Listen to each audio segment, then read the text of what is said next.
All right, welcome in, you guys. Thank you for swinging through. This is Rai Rai from that Spider-Man booth, and we are having a special segment tonight. Right now, we have Austin St. John in the house, the OG Red Ranger. What's up, man? How you guys doing? Hey, we are doing well, my friend. And thank you for coming through. This is amazing. Yeah. So cool. Never thought in my lifetime I'd be sitting with an original Red Ranger or original Power Ranger, let alone the Red Ranger. Oh, there we go. Well, I tell you what, I think this is my first whatnot. Your first whatnot? Wow. I don't know that I've ever done one before. Like, I think I've done one live something, but I'm pretty sure it wasn't whatnot. So this is kind of a cool first experience. I'm pumped to see what it's like, Dang, man. That's dope. Thank you for sharing that experience with us, my friend. Yeah.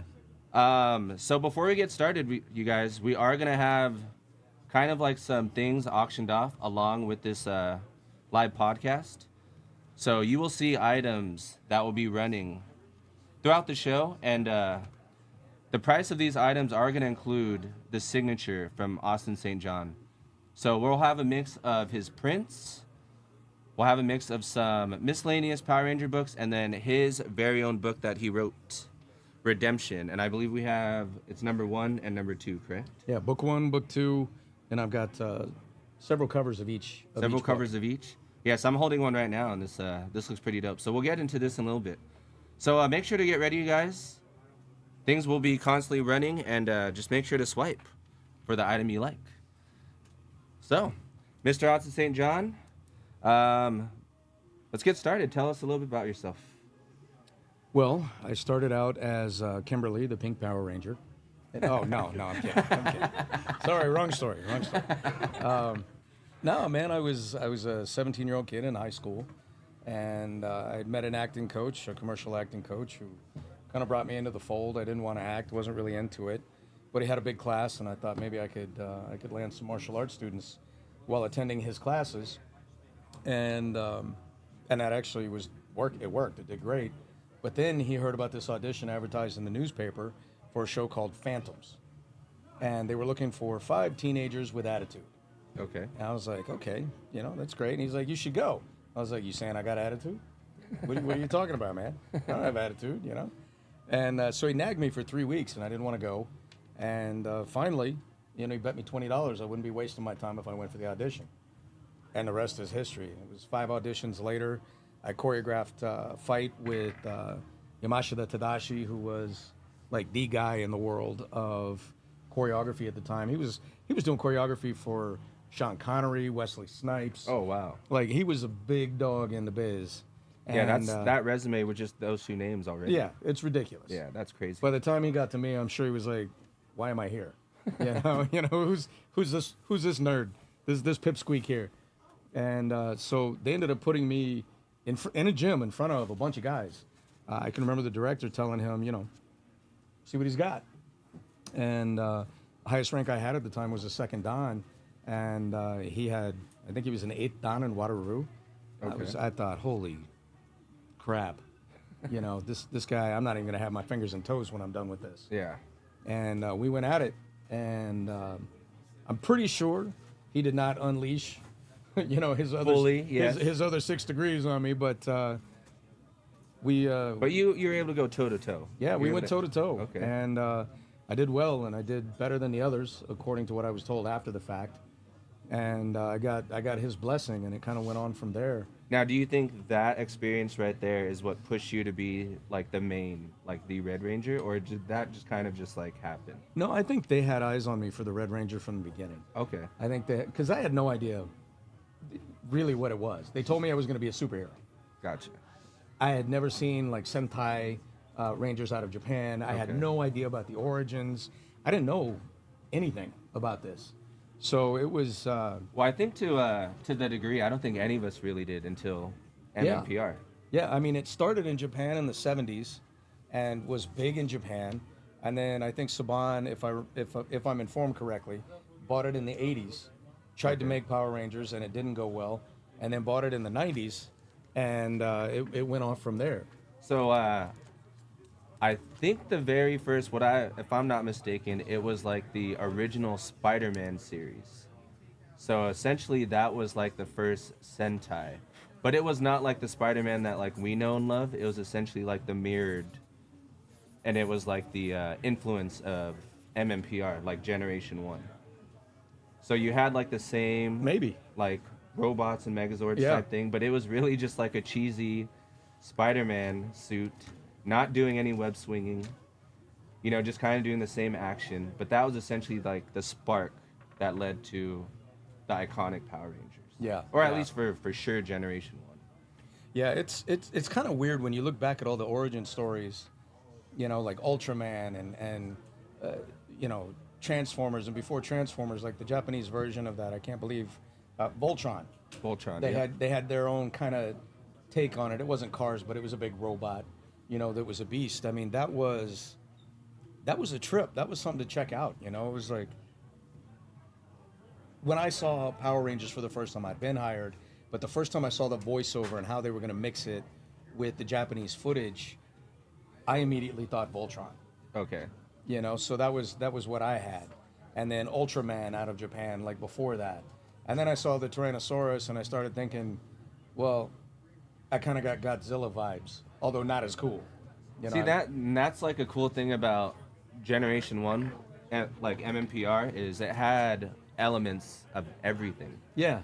You know, you had, like you said, Ultraman, Voltron, with the big monsters, Godzilla. Yeah. But then you had like karate, you had space, you know, you had Yeah. like at the very center of the root, just like good versus evil. So it really had like all the elements. Yeah, the future elements. I mean, but then it also had the everyday thing where, you know, it was just kids in school. Exactly. Yeah. And, you know, how many teenage superheroes do you have other than maybe like Spider-Man? You know? That's very true, especially for a live action. Yeah, there just aren't many. There wasn't, I think in the 90s, it was like the only show, really. There was no, I think they tried doing Beetleborgs and Beetleborgs, like Brad Hawkins was on Beetleborgs, and Brad's epic. You know, he was amazing. I love Brad. But that show, for whatever reason, it didn't work. But as far as I know, and there may have been one other two shows where they tried to do something like that. I just, for whatever reason, they didn't work out. Yeah. So I don't know what the magic was with Power Rangers. You know, I'm just blessed to be a part of it. I mean, that was epic. Yeah, I mean, that's amazing. And it was like very iconic. You guys had a cult following, but for me, it was growing up, it was Power Rangers, and TMNT was probably the other like big part of it. Yeah. But as far as live action, I think that was like the only one, as far as I can remember, that had karate, superheroes, and then, like we said, all those elements like mixed in together. So cool. Yeah, I think at the time, like there was the big three. You had Power Rangers, you had X-Men, and Teenage Mutant Ninja Turtles. Yep, X-Men was another one. Yep. Yeah, so like Larry Houston, who was directing the X-Men cartoon series, because that was part of Power Hour in the morning, where it was like X-Men and Power Rangers. That was the thing early in the morning. And Man, I miss those days. yeah, it takes you back, right? I know. And I can, Larry Houston, actually, when I showed him the comics that I've written here, he took a look at book one and he's like, man, this is, actually, I have his review up on my website. Okay. And he was like, you know, this essentially, and I quote towards the end, you know, this is a page turner and, you know, written very cinematic, which was the purpose. Like, if you look at my book and how these are written, mine are nothing like this. Mine are written because my whole purpose for this comic series is to turn it into an animated series. Oh, that's amazing. That's my whole purpose. Okay. And then I want to take it and turn it into live action. So it's I can't wait when I finish book 12. I'm going to take it to the networks and make it happen. know. So this is written very Sin City. Like that's book 2. That's got more color in it than book 1 does. Book 1 is like Sin City. very dark, and Okay. you don't see any color until I want you to pay attention. So people are like, "Oh, this is boring," and then they get that first pop of color, and they're you're like, like, "Wait, "Whoa." Yeah. wait a minute, what's going on here?" And then you get to the end, and you're like, "Damn, That's cool. he knew exactly what he was doing here." And I was fortunate enough to bring together an incredible team to help me make it. And I think people, well, book 1 sold out like 4 times. And That's this amazing. right here, like this one is a Robert Busby cover, and this is a book 2, and this one sold out quite a few times. Okay. So it's doing great. People love it. So yes, the book that you wrote, Redemption. How did this come about? So oddly enough, I was at SAC Anime, and this was like 8 years ago, and I was sitting down with the owner, Scott. I think his name was Scott. Forgive me if I got it wrong. I haven't seen you in years. And fans had been asking me, hey, what would Jason be doing now? Where would he be? What would he be doing? I was like, you know what? I don't own Power Rangers. I can't take over that storyline. I'm going to make my own. Make your own IP. So I sat down and started talking to him about what I thought. And by the time I ran him through my first idea, him and some of his crew were sitting at the table, and they all were just like, they all had goosebumps. They're like, that would be insane. So it took about 7 years, and I finally found who I was going to, the direction I was going to go. And I finally found a team to help me do it. That's amazing. The long and short of it is, this is what happens to Jason 30 years after he hangs up the red suit at the end of the world. Oh. So it's post-apocalyptic, it's dystopian, it's dark. This is a new evil. There's no zombies. Okay. This is not a virus. This is a new evil. And in book 1, it opens on a small forward operating base in Afghanistan, and you watch the United States military crumble. And then he comes home, and there's some Easter eggs in book 1 if you were a Power Rangers fan. But this story stands completely on its own. Think Lord of the Rings meets Mad Max. Okay. It's dark. Demons, elves, cannibals, druids, scavengers, inhabited, reincarnation. And in book 1 and 2, you've only seen an eighth of it. So I'm going to run 60 books. I'm going to start writing them actually 4 at a time after I finish book 4. And then I'm going to put them out 4 books at a time in a graphic novel. And And you said for the first run you're planning on doing 12 issues for Redemption? Or? So after the 12th issue, that's when I'm going to take it to the networks. Okay. That one's Paint. That's when I'm going to take it to the networks and see who wants to play ball. Ooh. And but this is something that I own. And in book 1, you see the little girl in yellow. Okay. That was my ode to Thuy Trang, who passed away, the Yellow Ranger. So this is how I bring her back. She's going to be an integral story of my book. And, that's amazing. I can't and then obviously I'm looking at issue 2, and here the main character's wearing a red T-shirt. So it's like it's still kind of that same. It brings you back to the homage of MMPR. Yeah, and you're going to see a sword with red glowing powers. But that's about as close to it as I get. Okay. You know what I mean? Because I don't own the story, but you see the girl in yellow, and that was my co-star that we lost. So, and now since then, Jason Frank has passed away, so I got to find a way to kind of pay an homage to him as well. Yeah. So okay. I want to, do well by him too. I don't know how I'm going to do it yet, but it's really cool. And because the fans for the show are from all over the world, I'm bringing in folklore from cultures all over the world. So it'll be relatable essentially to anyone here. Yeah, and that's because. But really, if you pay attention to the certain Easter eggs, it's an homage to. In book 1. In book 1, it is. Yeah, okay. book 2, there's going to be less Easter eggs. Okay. Because it's meant to stand on its own. So, like on the cover, we haven't seen the Alan Qua cover yet, but the Alan Qua cover is almost all black and white, and then the only color on the cover is this little girl in a yellow dress, and she's a little Asian girl, which represents my homie Thuy. And that's how, that one means a lot to me. Along with, there's another cover that has my parents on it, because they were military and police, and that's how I support that. But there are a lot of homages that are very special that parallel portions of my life, and then there's a lot of just complete fantasy. Okay. But I think people are going to get into it because nobody's doing anything like this. There's nothing out there like this book, and I look forward to diving into this. Yeah. So are you working with multiple comic book artists at the moment? Oh yeah. I've got a whole stable full of just insanely talented people. In fact, I'd like to get Alan back on board for another cover here real soon. And then Alan Quad does amazing work. He's so good, man, just so good. And then I've got David Sanchez, and then I've got Ken Salinas. This one is all about the demons in every man. Like you see the outline of a head here. Yeah.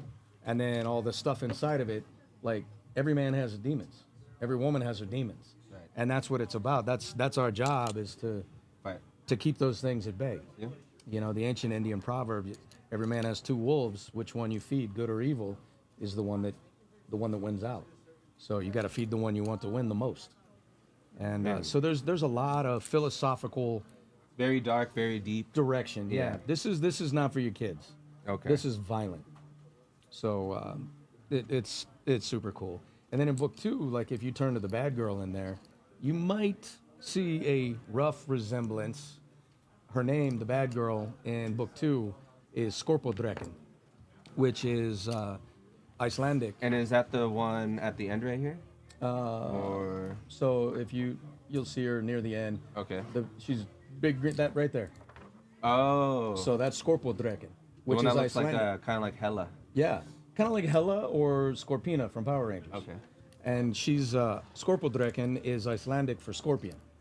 So okay. I haven't even introduced the name yet. She's not even called that in there yet. So you guys are kind of getting the inside track on something I haven't released. Dang. And that's very cool, you guys. A little inside scoop. Yeah, so there's So make sure to snag it up. It is Redemption. So right now, do you have just number 1 and 2? I have just books 1 and 2 right Books now. 1 and 2 out, and then multiple covers for both. Yeah, absolutely. And then there are exclusives out there, which I'll tell you about my website at the end. Okay. But I got lots of cool stuff going on, and I can't wait to turn it into an animated and then a live action series. Oh man. I'm gonna have a good time with that. Yeah, that'll be amazing if it kind of all goes to a first series, and then we get to see it, on something on like Netflix or something. That'd be amazing. Yeah, I'd love to do Netflix. I mean, it's all about the network. Yeah, just getting it out there. Knowing me, I may just put it on my own private website. Okay. Which means I'll have to talk about it a lot more so people know where to find it. But you can't be in charge of your own business and be afraid of hard work. Right. You can want the easy route, but you're going to pay for that. Exactly. And whether you're taking the easy route, you cannot succeed without sacrifice. You have to sacrifice. The higher up the ladder you get, the more you're going to sacrifice to get there. So whether you sacrifice it by losing money to Netflix or you sacrifice it by spending more time on your own project, that's up to you. But you got to figure out what it is you're willing to sacrifice to get to different levels on the road to what it is you want to achieve. Oh yes, and as long as you have that goal in your foresight, whether it takes 2 years, 5 years, Yeah. if you're pretty, goal oriented, and you stick with it, eventually it will come through. So that's pretty amazing, Van. I look forward to reading this. Yeah, I think you'll enjoy it. Austin St. John's Redemption. This one is kind of a crazy cover right here, with like the dog and the. So that one pairs with book 1, and you put them together. Oh, it's and a then connecting? book 3 and 4, it's going to make a wall poster. That's just the second part of it. That's cool. Yeah. Do you have the other covers there to make a connecting? Yeah, it should be over here somewhere. That's dope, man. There you go. There you go. And they overlap slightly, and then it'll probably be 3 or 4 across, and then 3 or 4 down. Oh, I see. Okay, so like this. Yeah. That's pretty cool. Yeah, that's dope. And that's my mom and dad there. So Oh, this is your mom and dad right here on the cover? So my dad was a Marine, and book 1 opens on a Marine base, forward operating base in Afghanistan. So Okay. that's kind of my homage to him. He passed away a few years ago. And then my mom, who's very sick right now, but is an incredibly powerful woman. She was one of the first female cops in the 1970s in the state of New Mexico. Oh, wow. So, I mean, she was doing it when, females were not allowed in the police force unless they were pushing a desk somewhere in an office. And she was a beast. She broke that mold. And, so just 2 people that I have mad respect for. You know what I mean? Would you say they were part of the influence of you getting into like martial arts, or was that kind of just you? Oh, okay. No, so my mom taught me how to lift weights. She was a semi-pro lifter. Oh, really? My dad taught me how to fight. And so, I mean, from the age of 5, I've been in and around the martial arts, either in the dojo or with my dad, or most of the time both. And that's kind of where my experience, came from. So I was, up in the morning training. I was off to school, and then after school I was at football or soccer or whatever sport. And then after that I came home, and then I went to the dojo and I trained, and then I came home and did homework and ate dinner, did the dishes because if mom cooked, it was our job to clean up. And then it was bedtime, rinse, repeat. And I was at the dojo all day on Saturdays or Sundays unless I had a game or a competition. So it was, that was my life. Dang, that's pretty crazy. And if I'm not mistaken, the episode 1 of season 1 for MMPR, it opens with you teaching like a karate class, right? With Walter E. Jones. Yeah. And then a few episodes later, you're trying to break like the bench press. Record. The bench press record. The bench press record, and like it was Bulk, I think, who held it or something. Yep. So actually, that all kind of mirrored like your real life experiences. Yeah, in some ways. Yeah, it was. That's pretty wild. It was crazy. And like the bench press record, kind of a funny story behind that is when that was blowing up, they only had 85 pounds, including the bar. I think it was 85 pounds total on the bar. Okay. And I was so embarrassed. I was like, I don't want to bench 85 pounds on TV.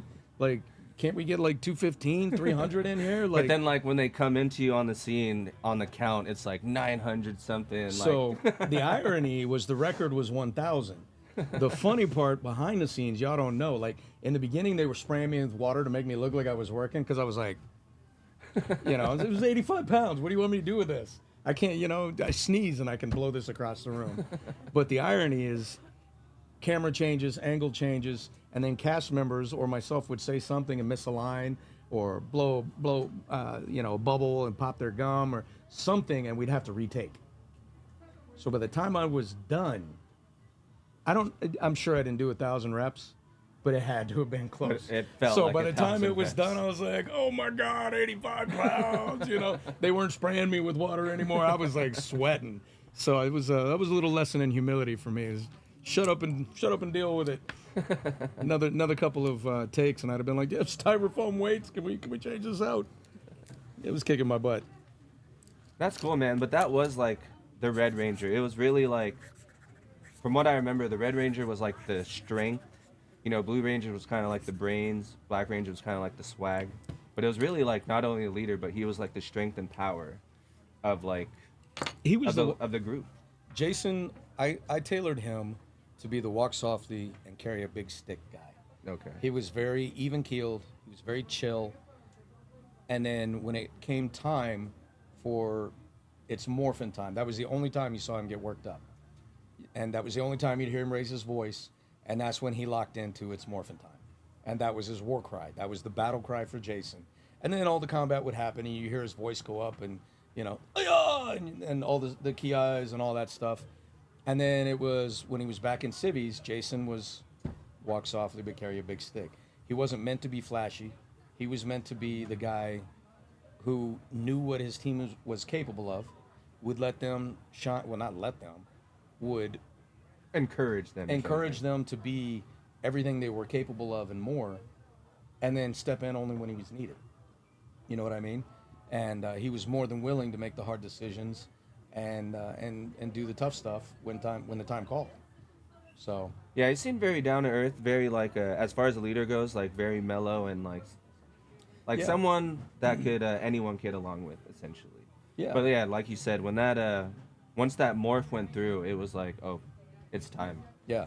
And that was kind of the point with it. And I argued with the director over it in the beginning, because initially I was like, it's morph. He was like, here's your line, it's morphin' time. And I was like, what does this mean? And he's like, well, this is when you turn into a superhero. And I was like, well, Superman just changes in a phone booth. He doesn't scream anything. Yeah. Spider-Man doesn't scream anything. They just kind of slip away and become what they become. So I wasn't really feeling that vibe. And then we talked, and he was like, this is a moment for you, for your character. And I was like, okay, I started to get it after we talked. And that's when I made the decision to let it rip. And, I thank the director for pointing that out to me. Once I got it, I never turned back. I didn't hesitate at all. So if you watch the unaired pilot, It's Morphin' Time, where I hadn't had that conversation yet, to later, I think episode 1 or 2, after I did have that conversation. You can really hear the difference. You can hear the difference. Okay.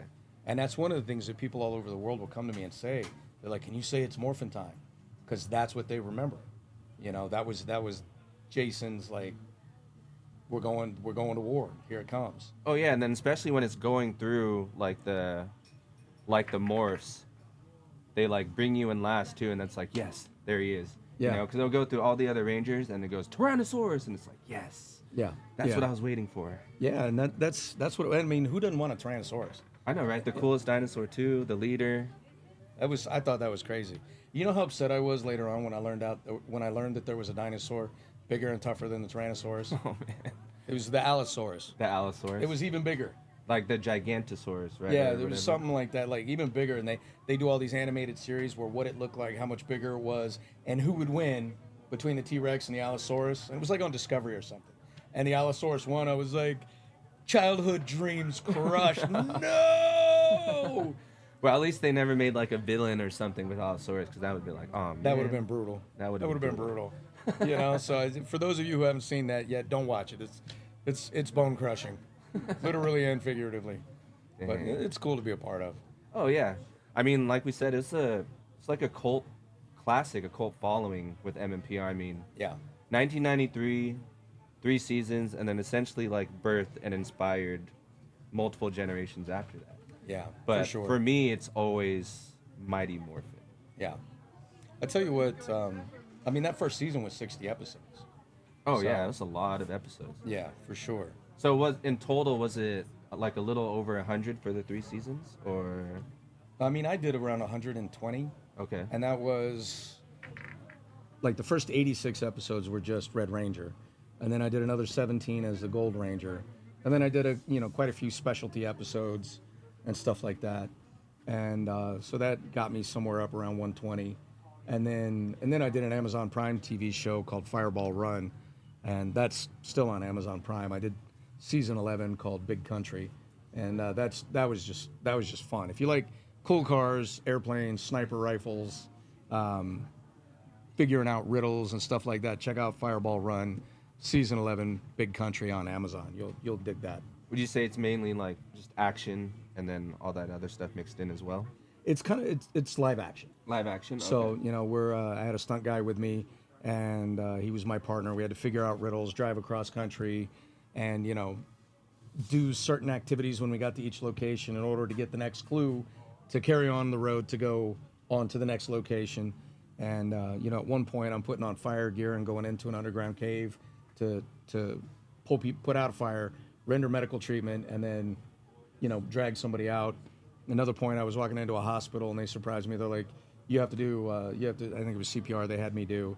At another point, somebody got shot and I had to deal with it. At another point, I'm on a range with a sniper rifle. At another point, my partner was, doing a drag race in the car and, we're flying airplanes. Like, there's just random stuff. You can't make it all up. It was just cool. There's a lot going on for sure. It's cool to check out. That's awesome, man. So you said that was one of your like more recently projects? Well, that was like 2017, 18. I've done 2017, 18? couple of. I got another project coming up that I just talked with the director on. It's called The Demoness. Demoness. And this female demon, comes to Earth, and she's wicked bad, and she's doing horrible stuff. This is not for your kids, and she's trying to impress Satan for how evil she can be. She wants to rule the world with Satan. She's trying to get in on his extra evil side, I guess. And so she's doing terrible things in the world, and Satan, you hear his voice while she's doing these things. Oh, you must do this, and you got to do this, and you haven't impressed me yet, do more, and blah, blah, blah. And then at the very end, well, I can't tell you what happens, but I'll tell you, then you physically, for the first time, see Satan, and it's going to be this guy. Oh, okay. So I'll be doing that. And then Jason Font, who was also a Power Ranger from Time Force, is going to be in the film also. Oh, so, wow. And then we've got some people from a couple other shows that were not Ranger related, big shows that you'll know when the time comes. So this is Demoness, and then is this going to be on a certain streaming platform? I don't know yet. Okay. I think it's going to go to like film festivals. Film festivals. I think first? that's what Okay. the director wants to do. The director is Andrew DeBurr. Okay. So he's a cool cat, and I'm looking forward. I haven't worked with him yet, but he seems like a really cool guy, and I'm looking forward to seeing how it goes. And it's supposed to be the first of 3 films. In fact, I'm getting ready to launch a Kickstarter. Well, it's not my Kickstarter; it's the director's Kickstarter for funding for the film, and I'll probably be putting up stuff for that on my website here soon. Okay. And I think people are going to be pumped up. I know Jason Font's excited. There's some other cast members that you'll recognize when you see them that are kind of pumped up. I'm looking forward to it. Are you planning on doing like cons and more events to kind of promote that? Not only that, but like your comic book as well? Yeah, Okay. I haven't really pushed the comic book hard yet because I've kind of just been learning a lot. But I'm probably going to be pushing the comic books soon. It's just at ASJ Comics. And you can take a look at it and figure things out from there. There's definitely options. There's a lot to read about. There's plenty of reviews. You can write your reviews and stuff like that there. so you can interact. And the point to the comic book is that I got the idea from the fans because they wanted to see cool stuff. They wanted something darker. It's kind of like how Batman started out Pow Bang Boom and then went to the Dark Knight. Okay. So I think that's kind of the goal with that, and I'm looking forward to playing with it. And there's really cool stuff. Like there are so many cultural stories all around the world. Like you have chupacabras, you have Bigfoot, you have in the Philippines you have Manananggal, you have all these evil characters that I'm going to bring into the lore in this comic series and make a part of the story, because I want to talk to the fans that are all over the world. This isn't an American story. This is a human story, and Human story. you know, And like to be able to reach to everyone on a global aspect. yeah, I essentially. want everybody to be able to identify with something.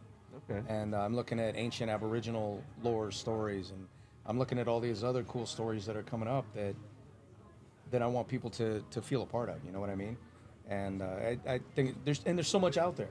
You know. Oh, that, yeah. You know, American And Indian culture. that's the beauty of a comic book. You really can stretch it and be Yeah. as creative as you want to be. Yeah. The downside is you can't get as much into one book. You know. Oh well, that hence like you Yeah. know multiple So- issues or volume 1, Yeah. volume 2. Yeah, so those are some of the hard parts, but I love it, you know, and I've got some super cool. I'm getting ready in book 4 to introduce my first, you know, really tough female character who's going to end up with an ancient bloodline. I'm not going to tell you what yet. It could be Elven, could be Druid, could be a lot of things. Okay. And she's going to be, you know, she's going to end up being a beautiful badass, you know, essentially. And I'm looking forward to introducing her character, and then more bad guys and all sorts of cool stuff going on. I've got an idea to cross over a moment from Aliens into one of the moments that's coming up. Ooh, that'd be cool. Yeah, I got all kinds of, and it's not an alien story, but there's just cool elements from so many horrors and thriller projects that why not? Why can't I use these things? Right? So it's Especially on that aspect with all the different lores and mythicals and monsters. It's like you can really just yeah. why can't you mix them in That's like everybody loves mashed potatoes. What you put in, it's up to you. You know. or stuffing? That's right. Yeah. I love stuffing. Who doesn't? So speaking about comic books, I know because you guys were essentially like a big influence in the 90s with MMPR, and you know, you essentially birthed a huge cult following. You yourself, what were some comic book characters that you actually you followed? Did you collect anything growing up? Did you read any specific like series? You know, like for me myself, it was X-Men, Spider-Man, you know, TMNT, and of course Mighty Morphin Power Rangers. I never read the comics. Never really got into the comics. No, I mean, I saw some Superman. Okay. I saw some Hulk. I mean, Hulk's always been one of my favorites. But I was never big into reading them because I wanted to see the cartoon. You know, that was my thing. So like you're like, it's one thing like looking at it down here, but I want to see it in action. yeah, that was my thing. You know, I was just like, it didn't jump off the page at me. Okay. So it wasn't until I got older that I began to appreciate how some of it was done. You know, you look at the Marvel and DC comics, and they're written on like newspaper, essentially. And, you know, they have that very thin feel, and it's its own thing. Mhm. You know, people love that. But for me, I wanted a comic that when you touch the pages, you were like, wow, this feels good. This looks good. The colors are rich. And, you know, it's just my vibe. So I'm looking forward to moving on in this jungle, and I'm learning so much that how I can take Jason, and basically you watch the Ranger become the Reaper. That's his call sign. Okay. And the Reaper, you're gonna see a dark side of Jason in this comic that is a long ways away from what people know as Jason the Red Ranger.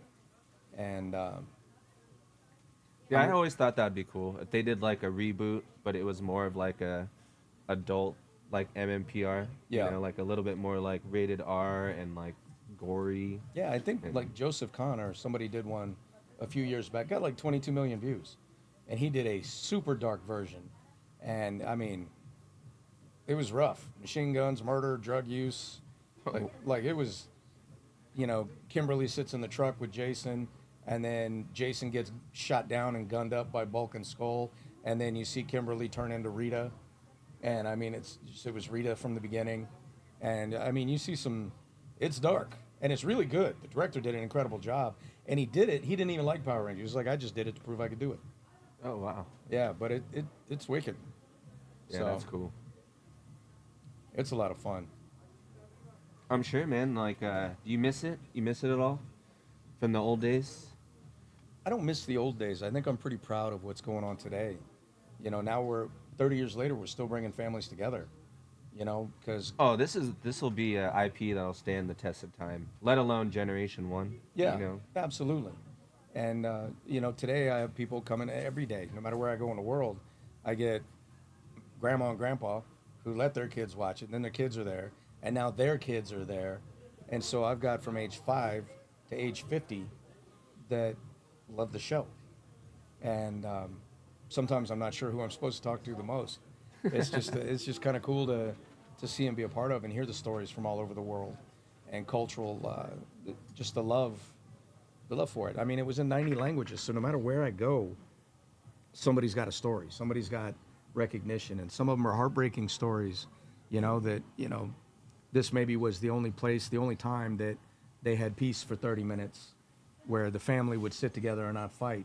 Or sometimes some kids, it was their escape from Everything else in the world. everything else they didn't want to be a part of. And then other kids are like, man, I got in trouble at school every day for kicking butt and being a Power Ranger. And, other kids Or are like trying to be like you.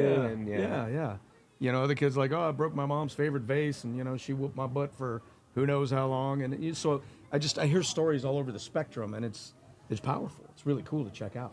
Well, it's crazy because when you're watching it, you forget, because when you guys morph, you're just so focused on like taking down the bad guy and the action.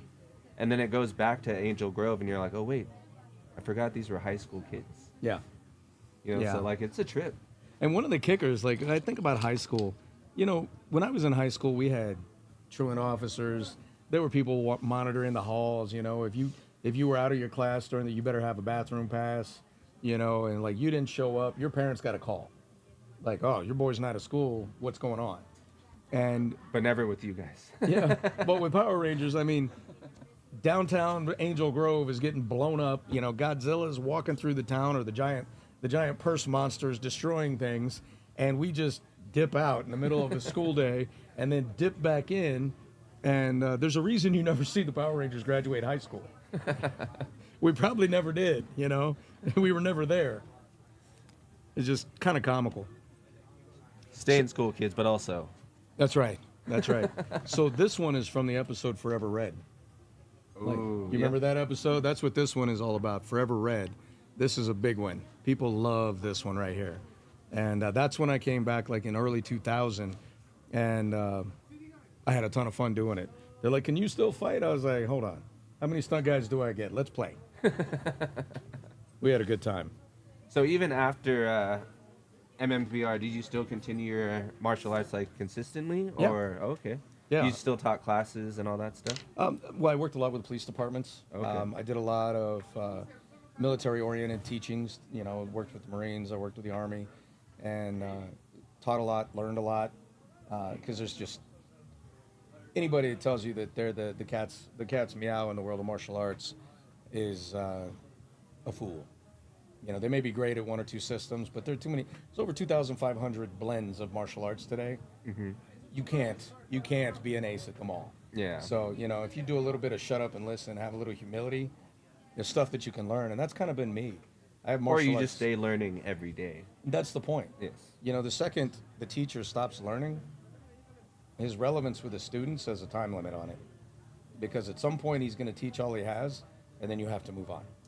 Right. So, you have to be willing to surround yourself with people that are smarter and or better than you at certain things, or you limit yourself and your ability to grow. You can't grow in a comfortable place. Like that's the point. And you have to sacrifice your humility or your ego in order to continue to learn. And Yeah, sometimes they say it's like when you start feeling that uncomfortability, it's like a good thing. that's right. It's like pushes you to keep going. That's right. The sword doesn't come out of the mountain ready for battle. It has to be dug out, blown out, and then it's melted, and then it's dunked in cold water, and then it's melted, and then it's smelted many, many times, and then it's pounded with a hammer, and then it's pounded with a hammer and smelted some more, and then it's back in cold water. Like this process goes on, and then, and only after this long forging process, an incredible heat, pressure, and hammer, then does it go to the grindstone to become the blade that, you know, a Hirohito blade or something that is the stuff of legends. And then it has to be put in the hands of a warrior who knows how to use it. And so there are many things that come to making a blade, and there are many things that come into the making of a good man or a good woman. They have to be forged. So not only like many things to come making the blade, but keeping it sharp That's right. as well. That's right. So do you think, like when you were still filming, did they look upon you a lot to actually like teach that as well to the other cast, or was it like stunt doubles and all that stuff? In the very beginning, Like, were you more of the influence for like the karate on the show, or? when the first 5 were hired, absolutely. Okay. And we had our first stunt team. Jeff Pruitt was there, and he was a part of it too. But I definitely helped some of the other guys choreograph very early in the audition process and in the first couple of episodes. And then when they got the stunt team on, then I was able to focus more on my stuff because the stunt guys were there to help the other guys, and it was pretty cool to be a processor. And then we got on the alpha stunt guys later on in the seasons. That was Koichi Sakamoto and Alpha Stunts, which were his team, and those guys, man, they defied gravity. I mean, like some of those guys were the original Ranger stunt guys from Japan. Oh wow. And okay. I mean, they just wild. And then we had guys like today. We had Eric Betts, who was here, who did stunts for me, who did stunts for Jason Frank. We had Ian Nugian. He wasn't here, but he was wildly insane at martial arts. He just went up and just stayed in the air. Like I don't know if he had wings or what. And I was so thick with muscle that like I went up and I came down like a meteor. So I was great at being on my feet and fighting. But that airborne stuff, I mean, I could do flips and back handsprings and all of it. But I mean, But the way they did it and like held in the air was just like, how is they he just doing it? yeah, they just made it look easy. And I was like, man, and I was in good shape. And I can remember talking to them. They're like, oh, okay, you too much. You lose. I had a 6-pack. I was like, I lose what? What do you want me to lose? Are we talking about cutting off a limb? What are you talking about, man? But I was too thick. He's like, you lose too much muscle. You lose. I'm like, crap. And this was all here in the U.S. Did you ever like travel to go meet and kind of see and learn like other styles of martial arts like outside of the U.S. or was it all? Well, in my personal life, I did. But on the show, I mean, we had guys in a lot of different styles. Okay. So I mean, it was a smorgasbord. It was like a buffet, and lots of different systems amongst different fighters. So I mean, we were always showing each other stuff. Okay. You know, you were learning and if you wanted to, you could learn every day. But your personal, you said you did travel for to expand your martial arts, so to speak. Yeah, and you know, it was a big deal. I did a lot while I was in the Middle East. I did a lot with some of the McMap boys in the Corps, and you know, those guys are animals by their own right. I love McMap, and I certainly didn't learn their whole system, but I would add stuff to what they knew, and they certainly added the stuff that I knew. And Krav Maga, which is everybody gives its ownership to the Israelis. It wasn't Israeli. It was originally created by a Czech in the 1950s, and then he brought it to Israel and taught it to the Mossad, their special forces. And then after that, it became like modus operandi for Israeli forces and like the their IDF. standard, essentially. Yeah. Okay. And Krav Maga is no joke. I run into some Krav guys that are, whew. I mean, it's designed for combat. There's nothing about that that's meant to be pretty, at all. Straight street, like straight brutal. And McMap incorporates some of that with the Corps and then Army combatives and stuff like that. That's why I say, man, you go walking into the world of martial arts with a great big mouth, somebody's gonna stuff it for you. Yeah, Because there's someone who knows like something else that you might have not seen yet. And that's if you take out just accounting for the fact that you're human and that you're going to make mistakes. I mean, Bruce Lee, he was defeated by Chuck. I think I was told today that Gene LeBell, they called it a draw, but I'm told behind the scenes, Gene LeBell had the upper hand on Bruce. So nobody's undefeatable. Yeah. It just no one, and you just haven't met your match yet. That's all. And Or so, it just shows, like you said, like there's never a there's never like the actual point to stop learning different styles. that's There's right. always a new style that you can learn. Yeah, there's always an excuse to stop, Exactly. but that's all it is. So it's stick fighting, Kali, Arnes, Eskrima. The Indians have a version of stick fighting and blade fighting, and then uh, there's just so much to know. So when I walk into places, I almost never tell anybody who I am because I don't want any of what comes with that. I want to walk in and be the guy in the back corner, show me what's up, and I don't show anything that I know or am capable of because I didn't come to do that. I came to shut up and learn, and I don't need to draw away from other people's learning because I can't check my ego and I need to show business off. You know what I mean? Did you have any experiences like not attending a class? Just like you just being yourself out in the wild, but like people kind of like testing you because they knew you were the Red Ranger, or All the time. all the time? It Would you was say that happened more so like when you're still actively like in the 90s, the Red Ranger, or more so after, a little bit mix of both? mostly in the 90s, Mostly in the 90s, early 90s. 2000s. Okay. So when I left LA, I went to Arizona, and I was working with Master Allen at Foothills Karate Studio, and he was doing Machado style grappling, which is kind of a brother system to Gracie Jiu Jitsu, but under the Machado brothers out of Mexico, and those guys they're lions, man. They're lions, and I never met them personally, but their system. I didn't know much at anything at all about jujitsu, so it didn't take much to. Once I was off my feet, I knew judo.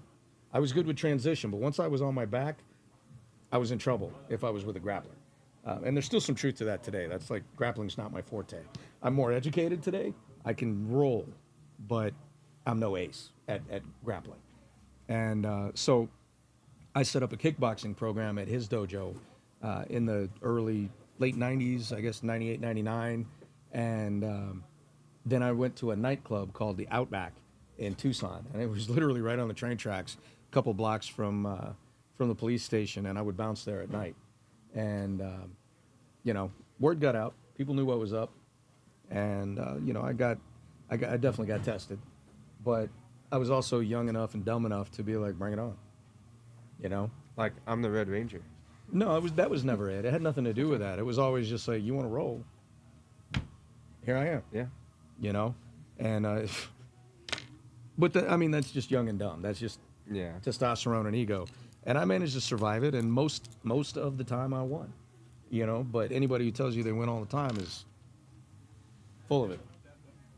So, but I enjoyed it, and really it was me testing myself to see. I wanted to know what I was really capable of, and not in a fixed setting with a referee. You know what I mean? Did you ever have any like close calls or experiences like that, like just doing like your cons or events? Like I'm sure you guys went on tours as like the Power Rangers and would kind of go here and there for certain signings and whatnot. Like, did you ever have any close calls like that with, or was it all just kind of just fans? Just So Power Rangers never had us do signings. oh They okay, wouldn't let us. okay. So this So, was all just all This like, was after Power Rangers. after okay. Yeah. So Twee, Walter, and I were the first ones to do appearances ever. The three who stayed on the show were still on the show when Walter, Twee, and I were traveling the world signing autographs at malls and parks and airplane hangars and stuff like that. So we were the first out there. And then later on, the Comic-Con scene opened up, and I wasn't around when that got started. I don't think. I was doing stuff with EMS, and I was in the Middle East. So that wasn't my jam. But for the most part, people, haven't come to me. I mean, I get offers to come train all the time, and that's epic. I love it, and I've trained at dojos in a lot of places. Yeah, that's really cool. Yeah. So one of my favorite guys, he's out of Ohio, and his name is Shane Lear, Sifu Lear, and he's actually probably Sagung Lear. He's the seventh Dan, but people just call him Sifu, even though he clearly has earned the title of Sagung. And I don't think I think another decade or two, and he'll be Sitaigung. but he teaches genuine Kempo Kwanfa style, and he's a talented guy, skinny as a bean, but he did, for his 7th degree black belt test, he didn't think it was tough enough, so he set up his own and he did a 100-man fight. A 100-man fight? 100-man fight, back to back, 1 minute, 100 men. And So like one guy steps up, okay, one next. one or guy like, steps up, boom, boom, boom, boom, And then next. minutes up, that guy's out, next guy's So they out. threw him to the gauntlet. He's So 100 men back to back, no rest for him. just, And he was a beast, and he did it. And so, you know, Shane Lear, I got the ultimate respect for him. And I remember when I went to his dojo, you know, based on my background, he was like, listen, I know what you know, you have the talent. I'd love to bring you into my system, and I'll start you out at black belt. And I was like, I can't take a black belt I didn't earn. I'm not going to do that. And from that point, I think we were fast friends. And I respect what he's done. I respect what he's grown, and he's got a great system. He has 2 dojos now. He might even have a 3rd now. I got to reach out to him. But I've come up and done seminars at his dojo on quite a few occasions, and he's a great man. And he'll bring in, and this is an example of a Sigong or a Sensei or a Sifu or a Sabumnem who will bring in people with expertise in areas he doesn't have it, because that's how you expand. And so we'll go in and he'll have Kempo guys, stick fighters. He'll have Charlie, who is a Navajo, full-blood Navajo, and he comes in and teaches Indian stick fighting and blade work and stuff like that. And he does like a full Native American like song that speaks to the spirits before he even begins his class, before he teaches a class. Like, I mean, full-blown stuff. And one of the fastest guys I've ever met, and just talented as can be. So what would you say your favorite style is of martial arts?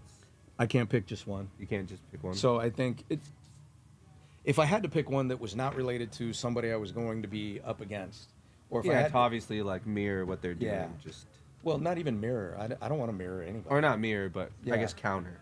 Well, Counter what they're doing. I don't want to fight somebody at a system they're familiar with. That's why I love being hybrid. You know,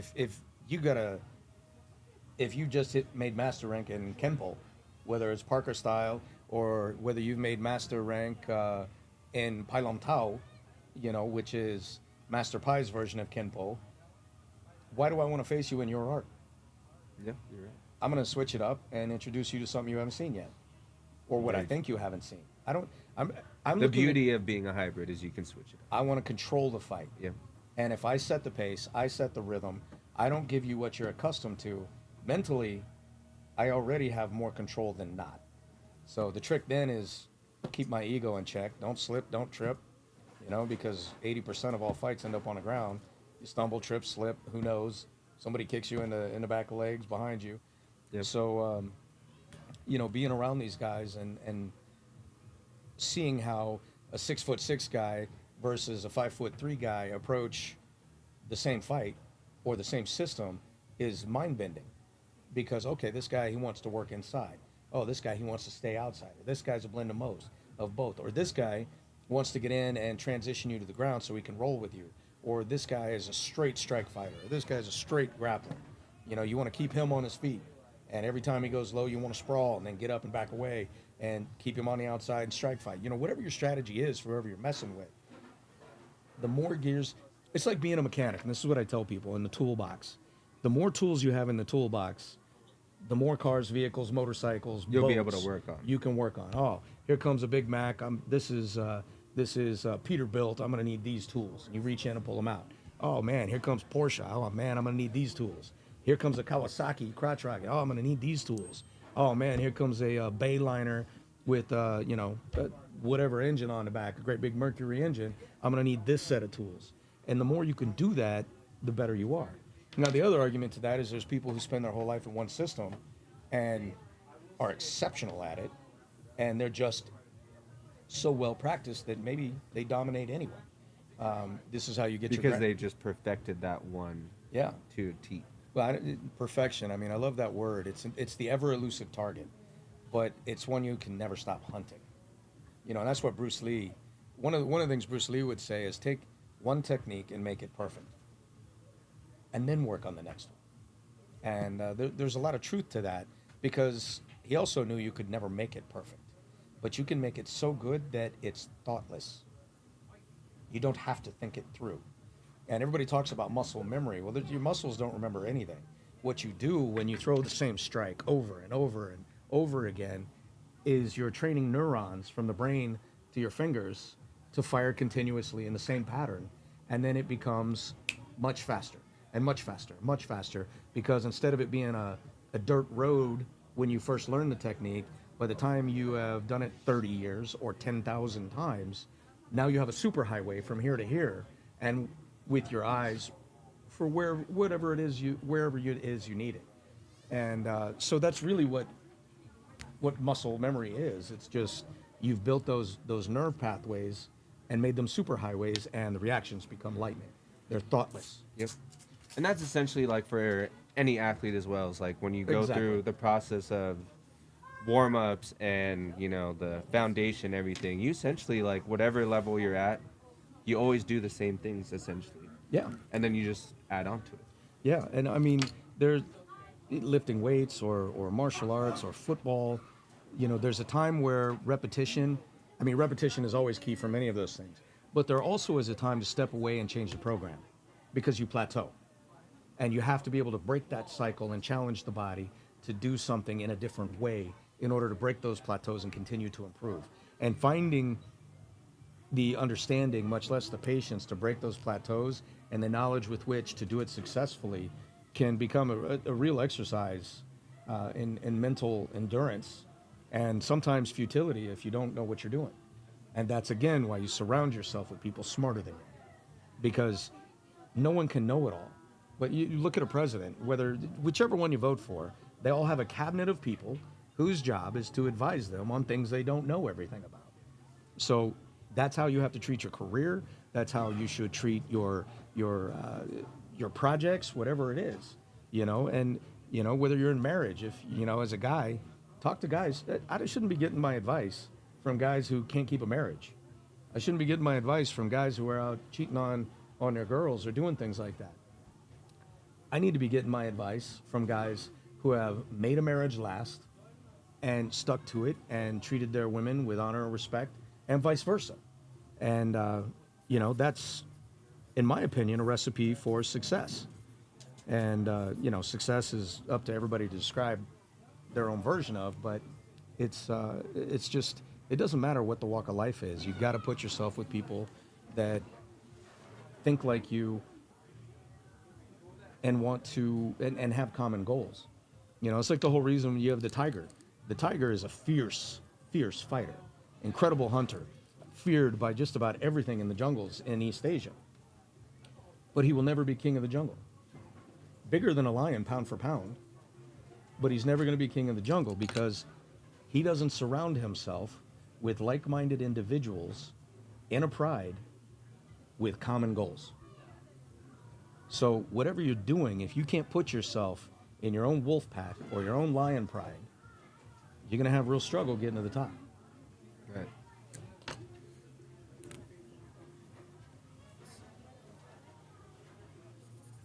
Dang, that's pretty crazy, man. So, going back to like the early days, would you say you applied the same methods that you did for martial arts, like for your acting? Like, how did you kind of go like through your day to day when they locked you in for Mighty Morphin? Man, that was a whirlwind. That was like NASCAR. That was like 500 left turns. We just kept going. I think probably the first 25 episodes, I was just trying to survive. I was the newest. I didn't know anything about acting. I just turned 18, so I didn't even know what it was to be a man. Like, you turn 18, you're like, I'm a man, and then you realize... And then they tell you, like, you're going to be a superhero on TV, and you're like, yes, let's do it. Like, yeah, you know, and then they gave me the suit, and I was like, this is underwear. Like, that's what it felt like. You're going to wear total body underwear. I was like, this... But here's a cool helmet, but you're going to wear underwear. Yeah, that's what it felt like to me. I'm like, this is like BVDs right here, you know? This is like spandex, stuff I see, you know, ballerinas wear. And so I wasn't too thrilled with it. But then I put it all on, and I was like, there was a certain power that came with once I put it on us all together, I was like, this is kind of fly. This Kind of is like how you said that transition when you when you put that behind like it's morphin time. It was the that's same right. thing when you put on the suit. Yeah, I got that suit on. I was like, wow, this is kind of sick. And it was red. Like red was not my color. I wanted the black suit. Black is cool, right? Everybody likes black jeans and black shirts. And like black as much. I'm wearing a black See, hoodie. for me, it was I think when I was young, my favorite color was blue, but Sure. the characters that I liked all were like red characters. So like Raphael Yeah. was my favorite turtle for TMNT. Yeah, yeah. The Red Ranger was my favorite for MMPR. So it was that same where it was just like, I don't know, it was the same thing to where I was just like, yo, actually, I do love blue, but that's my favorite. The red is my favorite. It had that primary color hit. It was a primary color, and I think that's part of.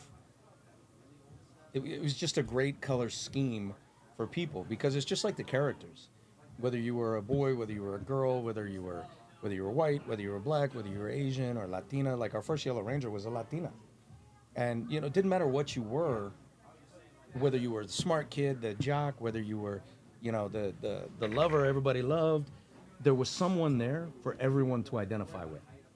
And whether you wanted a big brother figure or a little brother or a big Or the big, sister, yeah, exactly. yeah. So it was All essentially relatable. yeah, and and then they diversified even more after MMPR, which brought in more people of other cultures who found whoever it was they wanted to identify with. So I think that was one of the recipes for why it was so cool.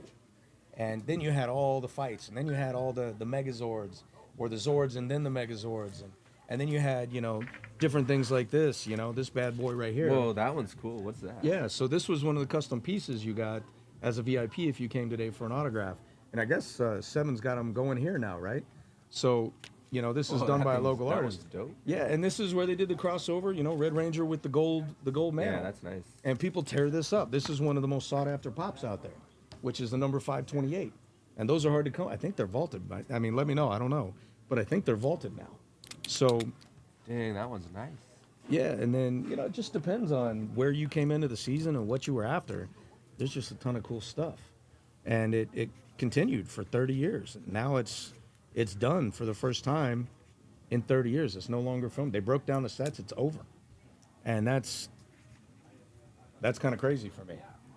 Kind of crazy, but you'd think like when stuff like that happens, it almost like rebirths it, because now that it's like officially done, it's like, well, now you have to go back and restart it because there's nothing new. So I'm wondering, because I think that's a great tack.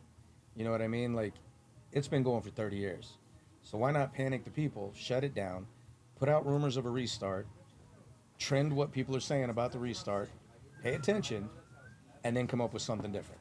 But there's also still so much like merch and all this stuff that people can still go out and buy, whether it's from the first gen or all the gens to follow. That's Yeah. like still, I mean, like I said, the whole like cult that it built is pretty crazy. I think I stopped after, I think I watched MMPR and then I don't remember what the next one was. I think I stopped like shortly after. I didn't go too deep Yeah. into the rest of them. There's a lot, man. Yeah, I know there's a lot of them for sure. I'm not even clear on how many Rangers there are. It's got to be well over 100. And it's kind of crazy. Like when I came back Forever Red, I had no idea there'd been 10 Red Rangers. When they called me and they're like, "Do you want to come back and do an episode with all the other Red Rangers?" I was like, You're like all the other Red Rangers? yeah. I was like, how many are we talking about? Because I knew about Steve Cardenas and I knew about Jason Frank, but those are the only other Reds I knew of after me. And they're like, "Oh, well, there's been like 10 or 11," and I was, "Are you killing off Red Rangers? Like, what are you doing, man? There's a plot twist I don't know about." And so part of the reason I came back was just curiosity. Like, what are we doing? And I want to see what these new guys, how are they creating their legacy? How are they making this theirs? How are they doing it? And Well, then and the legacy obviously isn't really there unless you have the OG. So, sure. Yeah. it's really cool that you decided to come back, and I totally understand that. But man, you couldn't do that and not have like the original Red Ranger come back when it's like, oh, we have the other 10 though. Yeah, I'm pretty careful about when I come back. They asked me to come back for Super Mega Force or whatever that episode was, but I was actually in the Middle East at the time, and I was under government contract, so I couldn't just break my contract and leave. They wanted me to come back to New Zealand for 4 weeks for the equivalent of about $1,000. I was like, it's $250 a week in income. Are you nuts? Like, what do you? Come on, It's like y'all are stoned. So, it is what it is. But later, I want to see the script. I want to know what they're up to.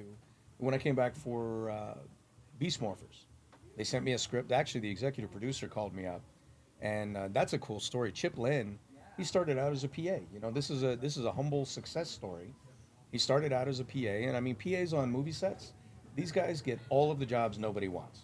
They're coffee runners. The toilet stops up. They're gonna send a PA and some poor guy or girl to go mop up. I have much respect for these guys.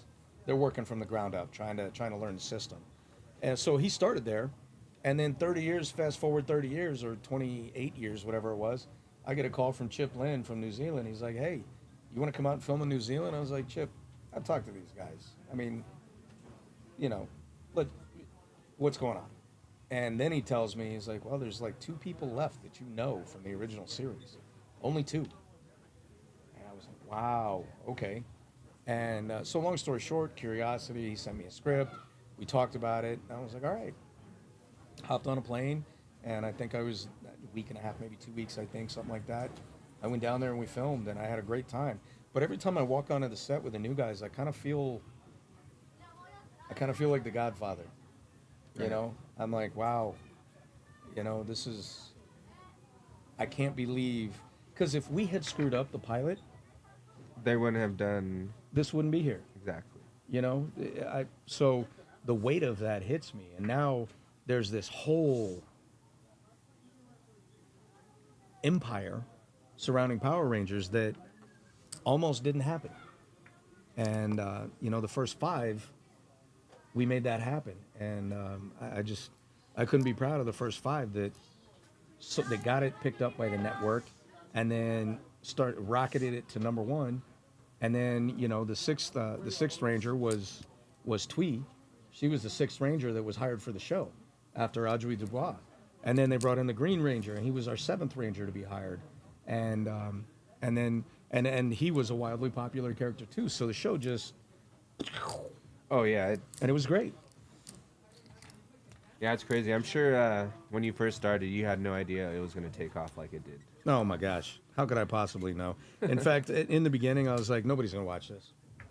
I was like, Like they handed you the suit. yeah. I You're was like, like- this is the cheesiest thing. Like, look at this monster, because we'd look at him, and it was these big rubber suits. But that was the beauty of it. It's like Right. that's 90s. Like that was 90s. Yeah, but as the a monsters teenager, that yeah. As a teenager, I couldn't wrap my mind around that though.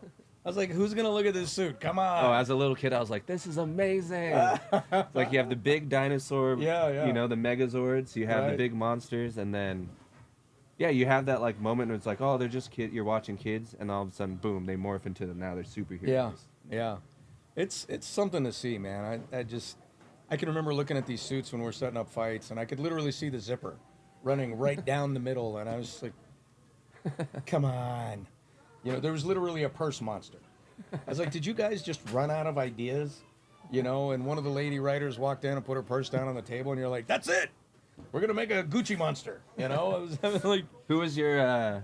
Would you say there's like a favorite, like villain that you guys fought, like from the TV show? I mean, I love Rita, but the guy that I fought with all the time was Goldar. Yeah. Rangers, like that was his whole vibe. And it was just Kerrigan. Yeah, there's Mayhem. no, That like- was awesome. There's no you guys also without Rita and Goldar. Yeah, that was the thing. And then Especially with the merch, like when I had the figures, I had to have those two with you guys also. yeah. And and then there was Pudgy Pig that ate all of our weapons. Oh, he was a and- popular one too. Yeah, in the episode Food Fight, and then there was And then like when you guys make him spit it out, he like because- squeezes himself. because we gave him the spicy radishes, and then there was Eye Guy, and and Scorpina, and the Terror Toad, and like so many of these Pumpkinhead who rapped, Like, do you remember the big pumpkin monster who rapped? I was just like, when that happened, you know what? So I'm talking to some guys about maybe doing some rap. And I was like, I've never rapped. And I just remembered in that episode, they gave me like 1 or 2 lines I had to rap, I think. Now, let me know. I'm going to have to go back and check it out. But Was this season 1? I think it was season 1. Season 1? I'm going to have to go back now and look at that and be like, did I rap? Was that my first like rap debut and I didn't even know? So, you know, who knew? I can say, man, I broke ground rapping like when Tupac and Biggie were getting down. You know, that would be cool. I was up there with Marky Mark breaking it out, cool. you know? So. Did you ever meet any of the like people behind the villains? Like, do you ever meet any of those actors, or is it all kind of? Well, it just... was all the stunt guys. Oh, it's just all the stunt guys. Yeah. Oh, okay. So our stunt guys did it. I mean, the original footage that was pre-recorded, I never met any of those guys. Okay. The original Rita you guys grew up and saw, never met her. And you never met? I can tell you the voice of her is Barbara Goodson. Okay. And she's like 5 foot nothing, feisty little thing. And when she puts on that Rita voice, I mean, heads on the other side of this like whole building will turn. Like that. If she had been my mom and got mad at me, I would have been terrified. Oh yeah, I think we all would have. Yeah, but she's the coolest person. That little like cackle that she does too. Yeah. I've got such a headache. Like I can't even come close to that. But she's an amazing person. If you get a chance, you should meet her. That's cool. Dang. So yeah. So those are all just stunt guys there, and then who are the other ones that you say you had to act in front of but never like actually met? So there was Gordon, right? Like, so you did you? Zordon. Zordon. You never met Zordon. Okay. Yeah, I met him. I was actually there the day they hired him. Oh, okay. He came in an audition, and he remembers more of the details for that day than I do. So he's put his story out there. You guys should look it up. But I'll do my best job at remembering. And I'm going to paraphrase. I remember I was there, and I was with I think a director and a couple other people, and they're like, "We're looking for our Zordon," and they brought in these 2 guys. And, you know, one guy had this super high-pitched nasal voice, and I was like, yeah, I mean... You're like, I can't see it. That doesn't feel authoritative to me, you know? And then they brought in David Fielding, and he was like, you know, Rangers, get to the command center. That's not a good Zordon voice. He does it, but, you know... That was pretty close. Yeah, he does a great job of it. And as soon as he was done with his audition, I remember looking over at everybody, and he heard me say it. And he tells the story. I was like, I think we found our Zordon. And I guess I wasn't good to hold my cards close to my chest, but he was awesome. So I was there. I watched him film one day. They shaved his head bald, painted him blue, put him in a table from the shoulders up, filmed him, and then never ever filmed him again. And all they did is, if you look at the footage, they always blurred out his mouth. Mm-hmm. So he never had to be back on set. Instead, they paid him as a voice actor to come in and just record over the same footage that he'd filmed, you know. And they used it 1,000 times. Okay. And it's kind of hosed what they did to him, but you know, he still made the character his own. It was his voice. Yep. And he was in. Oh yeah, very iconic voice. Like when you hear Yeah. that, you're like, yep. You know who that is. Exactly. And that's really cool. You know, when you can do that. So, and I love it. I wouldn't change it. That's cool, man. Is that the metal copy? Yes. So that is. Ooh, you have a metal cover. So that's a metal copy. Like that one is one of. Like I don't even know how many. Not many. Like limited to 25. Limited to. I think maybe in 2 years I've done 50. That is the only one I have. Like I didn't even think about putting that one on. Is it? Are you gonna run it? I'll run it, but that's like 300 with the autograph. 300 with the autograph, but Yeah. very limited. You said limited to 50. Yeah, I tell you what, I'll do it at 200 with the autograph. Yeah, Dang, you guys, don't sleep on this one. yeah, I don't even think I have another one in there. I might have one at home. I actually have another one that's graded. That's a 9.8. But it's the only one graded. I've never shown it to the world. The Wow. only one graded. And it's your metal cover. Yeah. So that's my jam right there. I didn't realize that was coming out, but I'm okay with it. Wait, Somebody so did watched. you say you are planning on doing some like events and con stuff for your comic book at all? Yeah, Yeah? I'm getting ready to do a lot of prep and press for it. Okay. I'll be pushing it out hardcore here real quick. What's gonna be your next your next stop? I know, like you did the live signing today here at Ninja Exchange, Carlsbad, and then you'll be at Culture Vibe tomorrow at Cultured ASCO. Vibe. But are you doing like con season this year? Yeah, I'm looking at a lot of international shows this year. Okay. I'll do some local ones. Like next month, I'm going to be at Pensacon in Florida. So Pensacola, Florida, Pensacon. Oh, it's sold. All right. Woo! I don't know who got this one, but let me tell you, Nice. man, these cost a lot of money just to make. So I do not make a lot of these. I don't know how many I've made over the last 2 years, but it is not a lot. So, and That's there's pretty even cool. less that are signed. So take care of this bad boy. This cover was by David Sanchez, and he's just a bad to the bone artist. He's done work for Star Wars. He's done a couple other big programs, and this is one of my favorite art pieces out of my entire first series. So love this one, man. I love it. Dang, and you said you have one graded and a 9.8, and it's the only one graded. That's pretty wild. The only one I've graded. And I don't know that I'll sell that one. If that one comes up, I mean, it costs money to ship them off and get them graded. Oh yeah, for sure. And then there's the print and the autograph, and then the shipping. Like, I don't know if I'm ever gonna. If that one goes out, and it'll probably be a $400 book, something like that. yeah. So I don't know, man. The only one in the registry right now, I think I would hold on to that one for a while. yeah, That's pretty cool. At some point, I may have a few more printed. Maybe I'll do a limited run each year. You know, Or like some con exclusives, possibly. yeah, something like that. And then what I'll do is I'll make them limited because I'll write the year on them. Okay. So you only get X amount with That specific year that it dropped. 2025 or 2024. I'll have to figure something out. And the other thing is, not a lot of people are in the market for a $200-300 book. I don't know. You'd be surprised at the comic book community, especially like depending on the series or who wrote it. Like, I feel like I you can guess. find a people would probably be interested in that for sure, especially after seeing something live Yeah. like that for sure. Do you would you say you're like a collector yourself? Like, do you have anything that you're that holds close to your heart as far as like, do you have any like merch that you kept from fans giving you stuff, or just you gone out yourself and collected? I think for me, I mean, I haven't collected anything like in the con world. I mean, I have for my family. Some of my family members Okay. wanted stuff. For me, I think really the only person that I would ever, I mean, I sparred with him in the 90s, and he had no idea who I was. And, you know, it was at one of his seminars, and, you know, it didn't go well for me. I mean, I did my best, but Chuck Norris, you know, like Okay. Chuck's the man. That was the guy I wanted to be. And, you know, Invasion USA and Lone Wolf, McLean, McLeod, something like that. McQuaid. McQuaid. And, you know, he just had a bunch of just tough guy, Chuck. You know, he's very monotone, stoic, just cool dude, you know. But I never have had the opportunity to just meet and talk with him. So I think for me, that would be epic. I think one I would love to have would be like Jackie Chan. Jackie's, on the martial arts scale, he's definitely in my top 3.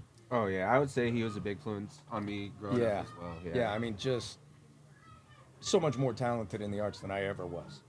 And I'd love to maybe see Chet Lee, Michelle Lee, incredibly talented martial artist. One of the few female martial artists out there that is just wicked. Like, I mean, in the film industry anyway. You know, lots of wicked in person, but like in the film industry, Michelle Lee, whew, she's. I've never seen her in a film I didn't love and believe what she was capable of. So there's so many once you start getting into the old Chinese movies, but the martial arts flicks are, can't beat them, man. You just can't beat them. Never, so it's like, oh, I'd rather not really collect like material things. I'd rather just meet these people. in Yeah, for person. me, you know, but this is part of why people come to the table, because it's about the experience, Yes. you know, and that's the part. I just want to shake his hand, and I'd be good with that. Shake his hand. Hey, man, good to meet you. And I wouldn't bother him after that. I'm not out to have a conversation and hear about his life. You know, I know he gets plenty of that. I just want to shake the man's hand and say, you know, hey, you inspired me, and part of the inspiration I gave to couple 100 million people around the world came from guys like you. And I'm never washing this hand again. Yeah, that's right. I'm gonna have it gold plated right now. And tell us what this is, my friend. So this is a guy. His name is Jason, and he brought this to me. And he's like, yeah, it took me about 2 hours. I mean, I could screw up a stick figure. I can't draw. And this guy, he knocked this thing out in like 2 hours. And I'm gonna take that home, and that bad boy, you're gonna find that. I'm probably gonna put it on my website, ASJ Comics. Okay. And I'm gonna do a limited run of those as a package deal with comics on my website. And right on. I'll do a print of those. But and I'm probably gonna have him. I might even have him do a cover for one of my comics coming up. And this is someone who just came and saw you at the live signing today. Yeah, but that's part of what I love about this. I get to meet everyday people who have insane talent that nobody knows about yet. And I mean, that's how I got started. Somebody had to give me that shot. Well, let me correct that. I earned that shot because I had talent. He's earned that shot because he's got talent. Right. And I want to be a part of helping facilitate whatever I can to help him raise his name, and elevate his status and move up in life, if that's what he wants to do. So yeah, that's a great piece right there. Yeah. I'm sure it's so cool, like going to a signing like this. Like you still see people lined up for something that came out how many years ago? 30-something years ago. 30-something years ago. I mean, let's see. I'm 32 years. Yeah, 1993. Yep. Yeah, it was like August of '93 it came out. Yep. Yep, I was born in 90, so yeah, it was pretty much like right there. Right there molded my childhood. MMPR. That's crazy. I know. Yeah, so many people, man, that have these epic stories, and I don't know what to make of them sometimes. I just know that I love it. And I want to continue to always be a part of it, you know what I mean? And yeah, like we said, this is something like Gen 1 is something that will forever hold its place. Would you say there's any, like, what's the craziest thing someone has brought you to sign? Have you ever got like a just like wacky, like wild, like, oh yeah, sure, I'll sign this for you? Other than body parts? Yeah, other than body parts. You had someone ask you to sign body parts? All the time. Really? And then they go and get it tattooed. Oh, okay. Yeah, so it's something to be a part of for sure. There was a guy here today. Yeah, Ben from the Morphin booth. Oh, Yeah. okay. Yeah, he So- said Austin's name. Oh, and he's gonna. He had me sign it, and then I came back, and now he's got it inked. And then really the cool story is there's a guy in the Guinness Book of World Records for the most tattooed celebrity autographs on his body. And when I came home from overseas in 2014, and he was like, he came, I think I might have been in Australia. I think it was Australia. Correct me if I'm wrong, bro, if you're watching. And he showed up at the table, and he's like, hey, man, I want you to autograph me. I'm trying to get in the Guinness Book of World Records for the most autographs for, an actor, blah, or for celebrity names, blah, blah, blah. And I was like, okay, well, that's cool. And he pulls up his shirt, and he is covered front and back. And there's one slot on his back. He's like, I saved this spot for you. Wow, really? And I was like, damn. He's like, you're the one that's going to put me in Guinness Book of World Records. And what names are you next to? Oh, You I remember? don't even know. That's pretty cool, though. He Yeah. saved it. He was like, I've been saving this one, and you're Yeah. putting me in the record book. Yeah, I really need to find that photo and post it because I got a picture of it, and that was a pretty cool wild, moment. man. That's dedication right there. Yeah, man. Like 100, I think it's like 140 comics, or not comics, autographs. And that was, I think, in maybe 2015. So maybe it's been beat now, but that's nuts, Yeah. That's nuts. 140 people tattooed on you. That's kind of nuts, That's And then pretty I get wild. other people that would like me to sign things that are more risque. And have you refused, or are you just like, oh, well, I guess here you go? Well, I mean, depends on who and what it is. I have limits. It's not going down south on dudes. Although, so Karen Ashley, Walter Jones, there was a group of us, and there was this dude who wanted everybody to sign his butt, and I was like, my initial Impulse was like, nope. But everybody else had already lined up, and they're like, yeah, we'll do it. And he's like, they're all doing it. I was like, oh, peer pressure. Okay, I guess I'll roll with this one. What I didn't know is that he saved me for last. So those pants were coming down, and I'm like,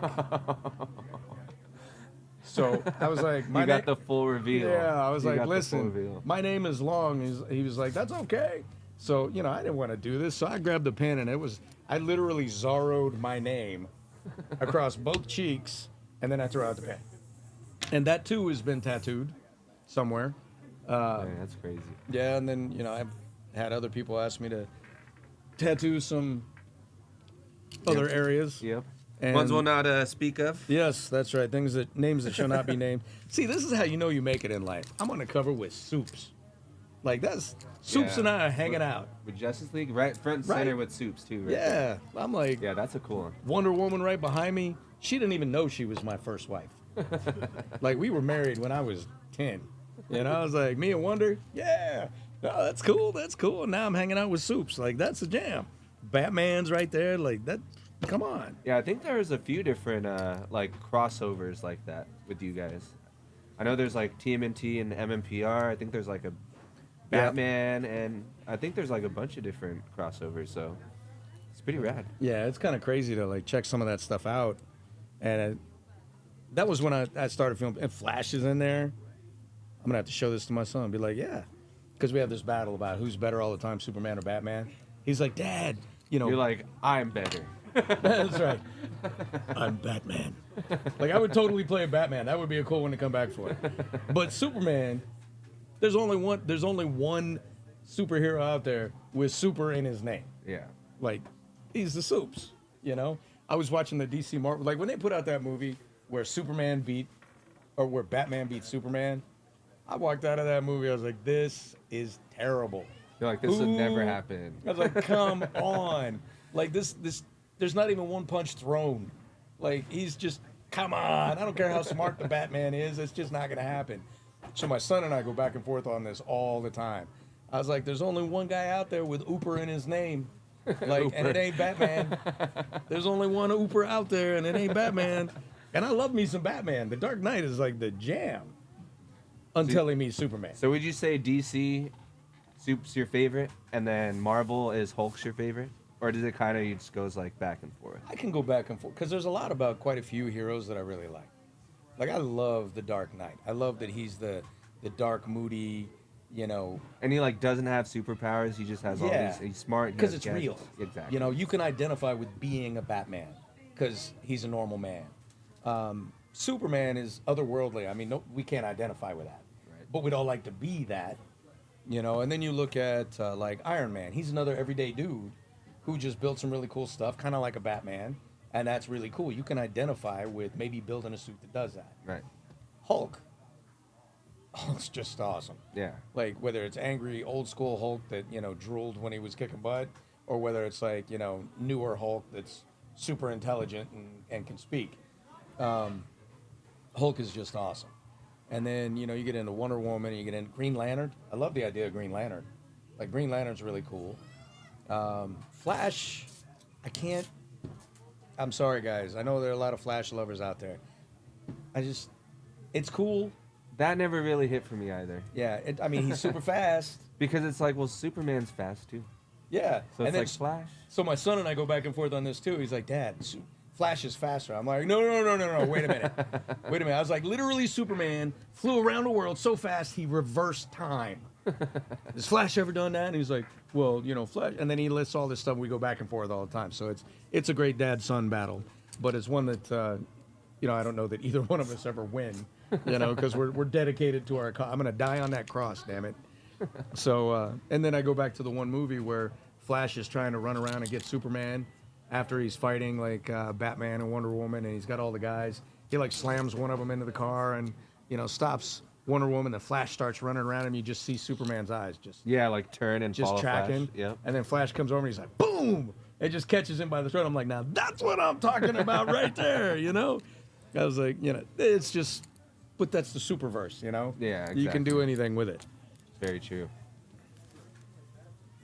Hey, that's cool. You and your son, Would you say like your collectors together? It's mostly just him. Oh, my son's definitely a collector. Yeah, he's a huge collector. Yeah, he's all about that stuff. And for me, I think, like I met Lou Ferrigno, the original Hulk, or the original, live action Hulk. And, he's just a big dude, man. Nice guy, big dude. And I've met some other really cool characters. I met the original Batman before Adam West. He was cool. I've met, a lot of characters out there. And I think now that so many things have just... I think what annoys me is like when you got a Superman movie when I was young, it was a Superman movie. And you had Lex Luthor or a bad guy, and that was the battle. Now it's 45 good guys versus 45 bad guys. And I'm like, man, you want to do Iron Man, give Iron Man his movie. You want to do Green Lantern, give Green Lantern his movie. I don't want all these... The cameos and all the extra in it. Yeah, because you immediately take away from each of these characters and their amazingness. It's like, let them have their movie. Let them have their moment. Right. And then do 50 other movies. That's great. But these Marvel, these MCU smash-ups, they drive me a little bit bananas. They're entertaining. I mean, they're cool to watch. Right. Like Thanos, I mean, that was a cool character. Right? The Infinity Stones. I mean, they kind of did that with like the OG Avengers starting out. Like they gave Iron Man, Captain America, Thor all their own movies before all the cameos started. But then now it's really just like... I can't keep track of it now. Yeah, now it's like we need to have an X amount of, characters, and Yeah. these storylines are all branching out, and we're going to come back, and you have to watch this season to know what's going to happen in this movie, and so forth. So Yeah, I think that's a struggle for me. I just sometimes too much is too much. You know what I mean? And now, like the new Superman, have you seen the ads for that? I did the James Gunn one. Yeah. So I don't know I'm like, man. So it kind of looks cool.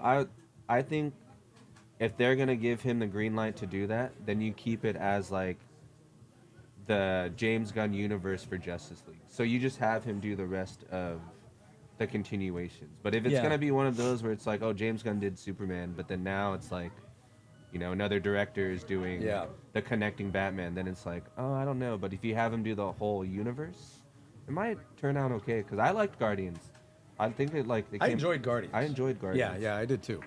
But it was all related, You weren't jumping. You didn't have major, for the most part, you didn't have major storylines. There were plenty of surprises and cool twists. Right. But it was surprises and cool twists. It wasn't, now we're going to throw in 45 new characters and try to make it even, like, you just detract. Exactly. Pick a lead, make them the man, make them the woman, whatever it's going to be, and just do it, Like, Batman's the Dark Knight. He doesn't need to be in with 45 characters. Now, the argument is, well, did you read the original comics, the canon? They were all working together and, blah, blah, blah. And I'm like, okay, all right. But if I want that, I'll go read the comic. Exactly. Yeah, it's very rare you're going to come across a TV series or a movie that's going to be an exact mirror of, like, what you read, because that's kind of the whole point of redoing it. Or bringing it to life is, like, they're going to put your own spin on it, but it's still going to be relatable to it. Yeah. But it's never going to be exactly mirrored. Yeah, well, I mean, any book to any movie or any comic to any movie. It's like that. Yeah, you've got the adaptations, and that's crazy. I think one of the few exceptions where I think they did an incredible job would be like Harry Potter. Oh, yeah, I love those movies. And love the books, too, but it was one of those where, like, oh, yeah, that kind of hit out of the park. Absolutely. And I still rewatch them with my kids. They love it. Everybody loves Harry Potter. Right. I mean, I guess there are a few haters out there for whatever reason, You do you, that's cool. But, I'm going to love me some Harry Potter, Dang, that's cool. Right on. Yeah, So, we did the signing today, and then you're going to be at the other collectible expo tomorrow, correct? Culture Vibe in Escondido, California? Yeah, Cultured Vibes, Escondido. And I'll be there from 12 until last man standing. So, show up, bring your gear. You don't have to get an autograph. You just tell me your story. I'd love to hear your story, man. So drop by and talk. Yeah, if you're a fan and you want to come meet the man behind the mask. Yeah. Yeah, I'm not one of those guys where you can't be at my table unless you buy something, Let's shake hands, man. Tell me your story. I'm down with that. I don't have any problem with that. That's what makes. This is why my love for the show now is bigger probably than it was so long ago, is because of the stories and the cultures and the experiences behind fans from all over the world. They all have their own story. And when you guys were 5, I couldn't hear that story. Right. Now I can. And your mom's there to back it up and give me the poor mama story about the vase that got broken during the backflip off the couch through the crystal table and out the back door, you know? Like, I get to hear all these stories, and that's real. You know, you can't take those experiences from people, so I love being a part of that. Or talking to your fans that were like myself, who are 30 now, but when we were watching it, I was like 5, 6, like you're saying, and it's Yeah. like, oh yeah, you know, I'm 30 years old and this is still like forever will be in my brain, you know, Mighty Morphin Power Rangers.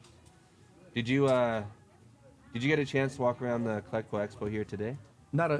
I saw some of it walking Okay. from the front to the back, but I definitely didn't see a lot of it. Okay. It's intense in here. I was like, man. Oh yeah, it's almost like a mini con here. It every really weekend. is. Yeah. Yeah, I don't know if y'all have been here at Ninja Exchange, but there is something for everybody. I don't know what your thing is, artwork, pops, Yu-Gi-Oh, anime. Like, I have seen, just on my limited walk, like, this is an old Sears building.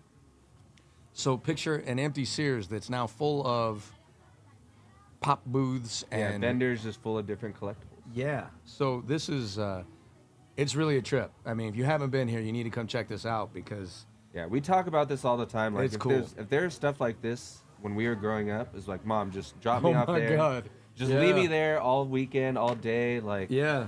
I'll do my chores for the week. I'll do nothing all week. But when it comes Friday to Sunday, just leave me here. Yeah, I would have never come home. I would have never come home. I was like, man. And you know what's crazy? I mean, I've been working since I was 9 years old. If there had been a place like this, I never would have had the money to buy my sports equipment. Right? Because you were I just would've- spending random. Yeah. Yep. I'd have been buying all the Googles and flashy stuff that, thankfully, I was never around as a kid. I mean, I'm 30 and I hang out here all the time. So you can only imagine if I was still like 9, 10 years old to be like, oh man. even if I didn't have money, I'm like, Mom, I'll just hang out with the people there. There is so much stuff.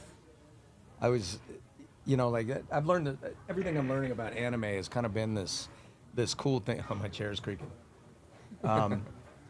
There's so much cool stuff in the world of anime, which is what inspired me to write this comic and create my own animated series. Because I started seeing like Johnny Bosch, you know, he was a ranger, but his anime crowd is off the chain. Oh yeah, we actually had him here for a signing, and it was a little mind blowing. Yeah, A little mind blowing. he's got 30 years of anime and like some big character. I couldn't tell you the name of his characters, but I mean, people are eating it up, and it's a younger crowd. So, and then he's got his ranger crowd too, and I think you know, he's told some people that I know that, you know, like 70-80% of the stuff that he does out there is anime, and that is so cool to me. So, and I started realizing, I was looking at like Chris Sabat and Sean Schemmel and all these big names that are out there. I'm like, man, that and what would Jason be doing now is what kind of inspired me to create my own. I was like, you know what? Why can't I do my own? Right. Who says I can't do that? You know what I mean? Start your own projects and Yeah. just start branching out. Yeah. Right So on. I love it. It's And- so cool that you went the comic book route too. Yeah, I enjoy it because it was just a really cool platform I had never worked in. It was a new learning process, and really, it's. I mean, I'm not going to say it's cheap to do a comic book because it's not, at least not the way that I do them. But it's really rewarding, and the process. I mean, it's not like writing a full book. You know, it's just cool, man. I love it. Oh yeah, it's essentially episode after episode. Yeah. But it's like now, not only are you immortalized through MMPR, but now in your writings. Yeah. Like your Yeah. own creations in a book. Yeah, I've got more coming. I've got a leather bag line I'm going to launch. I've got another clothing line that I've launched, wiseleaderwear.com.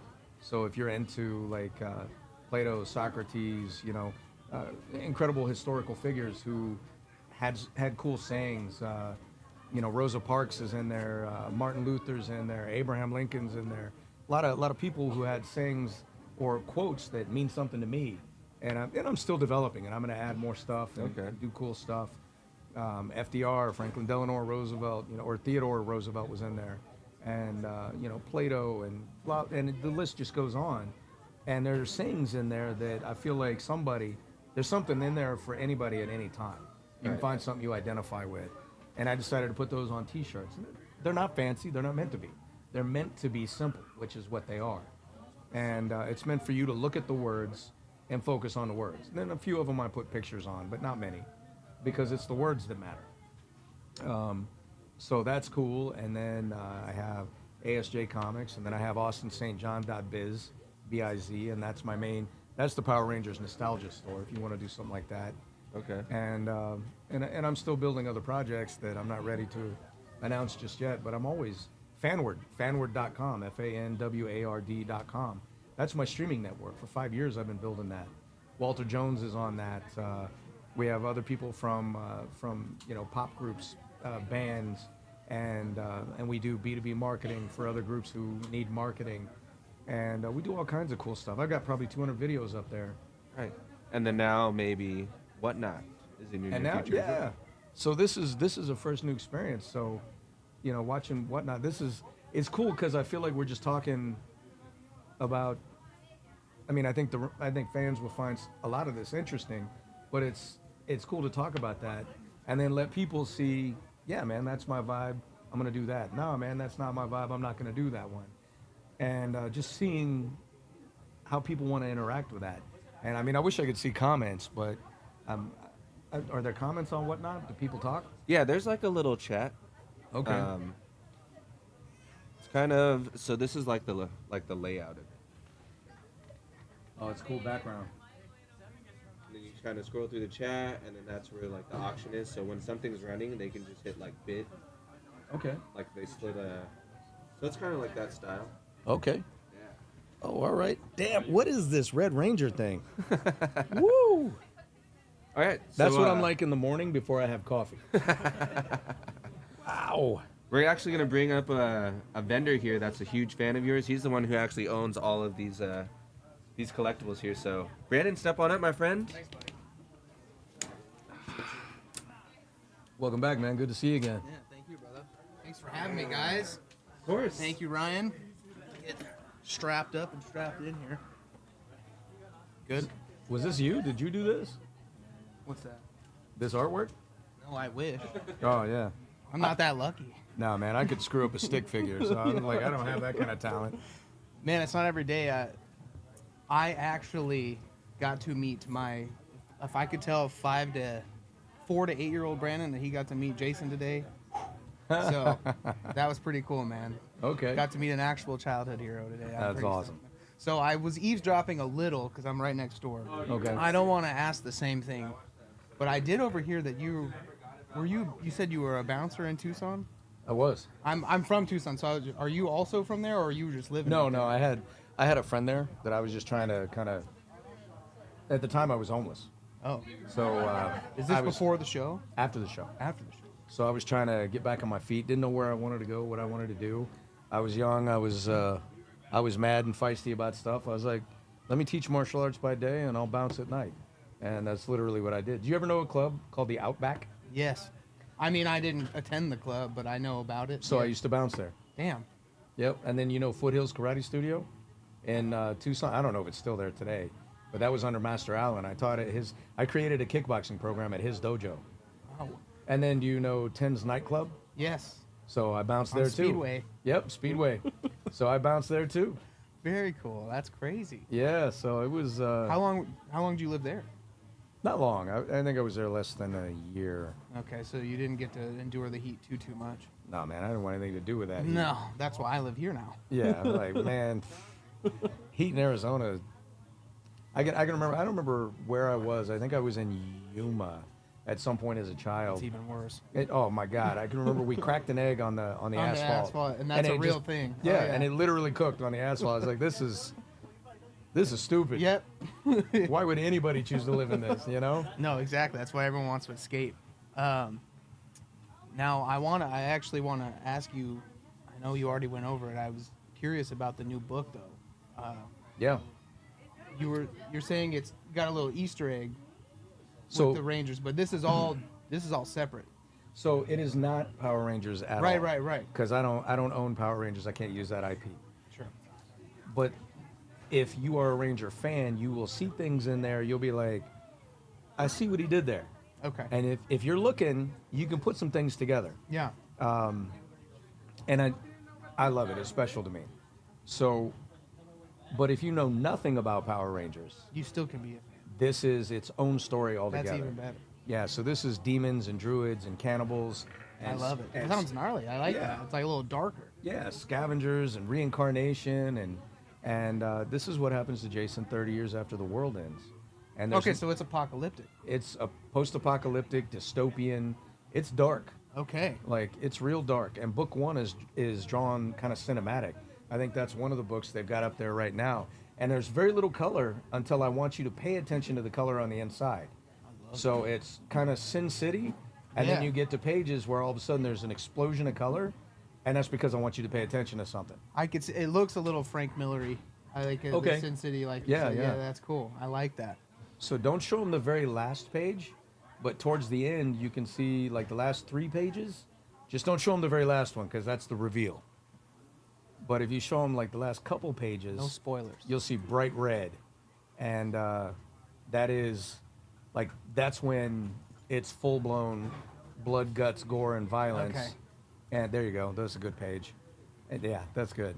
And you can see like some craziness going on there. I love that. Yeah, it's That's sick. awesome. Those pages were drawn by David Sanchez, who's amazing, man. I love his work. That's super radical. So this is my creation, and I pulled together a great team of artists who are. I mean, I'm not even I can't draw, so I can't even put myself and say they're better than me. They're just on another level. On another level, yeah. And then, Different tier. Yeah, and writers. I have a great writing team, and my lettering team, and people who help me organize it. It really taught me the ropes. Okay. And book 1 has sold out like 4 times. Book 2 has sold out, I think, 2 or 3 times now. And And I apologize if I'm asking something, but how long, if you've already answered, but how long did it take you, like, have you been working on this, or how long has issue 1 been out? so this has been something that's been probably like 8 years. It's been 8 years in my head before it ever made paper. Oh, really? So And- it's been an inception for a while. Yeah, because I knew what I wanted to do. I just didn't know how to do it. And so finally I started finding people. I finally found the right team. I found several teams, but I finally found the team that That fit you. wanted to be a part of it. And, that was Charter Comics, and they taught me everything I know right now. And so now I'm reaching out, and I'm growing like this cover. This is Ken Salinas cover of book 2. And the artwork changes dramatically in book 2. Oh, wow. Okay. So it gets crazy depending on what you're into. And That's perfect for it's there for any type of fan. yeah. So this stuff it's wild. I love it. But Well, that's amazing. You can put out something that'll cater to any type of crowd or any type of style they're looking for. yeah, and the principle is like I'm going to be introducing characters from cultures all around the world, like Manananggal out of the Philippines, and Chupacabras and the Thunderbird, and I'm going to bring them all in and make them their own entities as part of this new evil. Yeah. And I just introduced in this book a character called Skorpodreken, and I haven't even named her yet. So those of you that are watching, you're going to know her name, and it's not even written in there yet. So it's a Icelandic name for scorpion. Okay. And she's kind of a cross between Helena from the MCU to Scorpina from Power Rangers. Oh, wow. Okay. And she's dark and vicious, man. And I think that's her. She's showing right now on that page. And Ooh, I she's- love that artwork. she's a beast. So, and my artist that does this, he's a Latino out of Uruguay, and he is just so good. So I love working with him. He's so good. And he's got a great work ethic. Like, he gets it done, man. He's not one of these, oh, I got sick. Oh, my toe hurts. Yeah. Oh, Can't come in today. I'm not Yeah. doing it. Yeah. grandma got run over Yeah. by a reindeer. Like, nobody cares. You know? I had a curiosity. So you're on book 2, How long does it take for one issue? I mean, obviously, I know you have to write to get your concepts down, and then plus the art. So It's been slow. Like these first 2 books, it's been like one a year. I'm getting ready to speed it up considerably and start writing 4 books at once and putting them into graphic novels. Ooh. Because when I finish book 12, which should be, I would love to have it done by the end of this year. I think I can do it. I'm not positive yet. I think I can do it. Sure. But at the minimum, by late next year, to have book 12 out, then I'm going to take it to the networks and turn it into an animated series. Oh, amazing. That's been the plan from the beginning, which is why book 1 is so cinematic.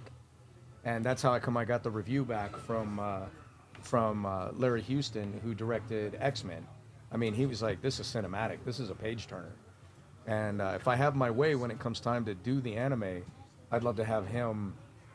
I'd love to have him Have direct. his handprint on it or do Yeah. or direct. Yeah, itself. And That's I know a amazing. lot of big voices in the world of anime, Sure. so I want to bring in some players from a lot of different backgrounds and different shows. I mean, Yu-Gi-Oh, Pokemon, Yeah. you know, Naruto. I mean, pick an anime show. I know voices for them. Yeah. And if I don't know them directly, I'm like one call removed. Yeah. And I want to bring them in and put them on.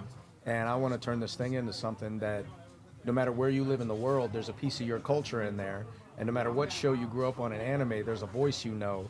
And whether you don't know those voices or you don't know those cultures, you know nothing about any of it, the story's so good you're going to stick with it anyway. I love that because then it's familiar to everyone. That's right. It's inclusive for everything. That's Yeah. amazing. It's like Lord of the Rings meets Mad Max. I love that. Yeah. That's awesome. Yeah, it's dark. And man, I get excited every time I talk about it. No, I like that. It's clearly that you're passionate about it, and that's Yeah. really exciting. It's really cool to see. Yeah, and it started with the fans. That's why I call it the fans only, the world's only fan-driven hellscape, because the fans drove me to do this. And I reach out to them. Like I have pages on social media where they throw ideas at me, That's and I awesome. literally take fan ideas. That's amazing. You know, a lot of people do that. Yeah. It's really cool. Yeah, how else am I going to make it theirs? What interest do people have in see? Like you look at the big movies. When do they reach out to the fans and go, "Hey, what do you want to see with Iron Man?" Never. It just makes everyone mad half the time. That's right. They don't even ask. I'm like, you know what? I'm gonna ask. Let's find out. Yeah. And I get some incredible ideas.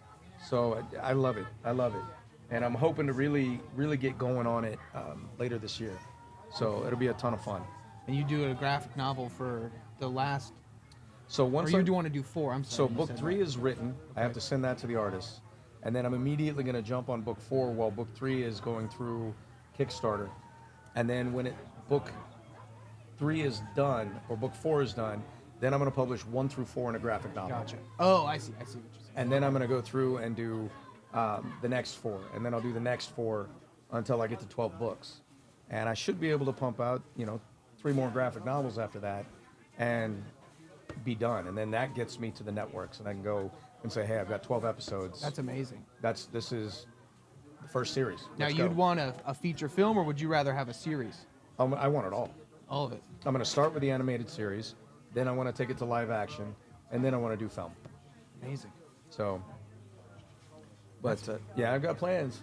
That's awesome, man. It's so cool. How long have you been doing the circuits, like coming here or the Comic-Con? I don't want to say stuff similar to Sure, Comic-Con yeah. or here. You know what I mean? I came back from overseas in 2014, and I think that's really when I re-entered the signing circuits. Gotcha.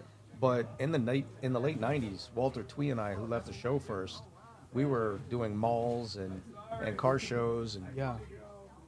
stuff like that in the 90s. We were the first ones to do autographs Really. in public with people. The other 3 were still filming. They hadn't Right. left the show, so they couldn't be out. And then you came back for Zeo. Yep. You were the Gold Ranger. 4 or 5 episodes, roughly.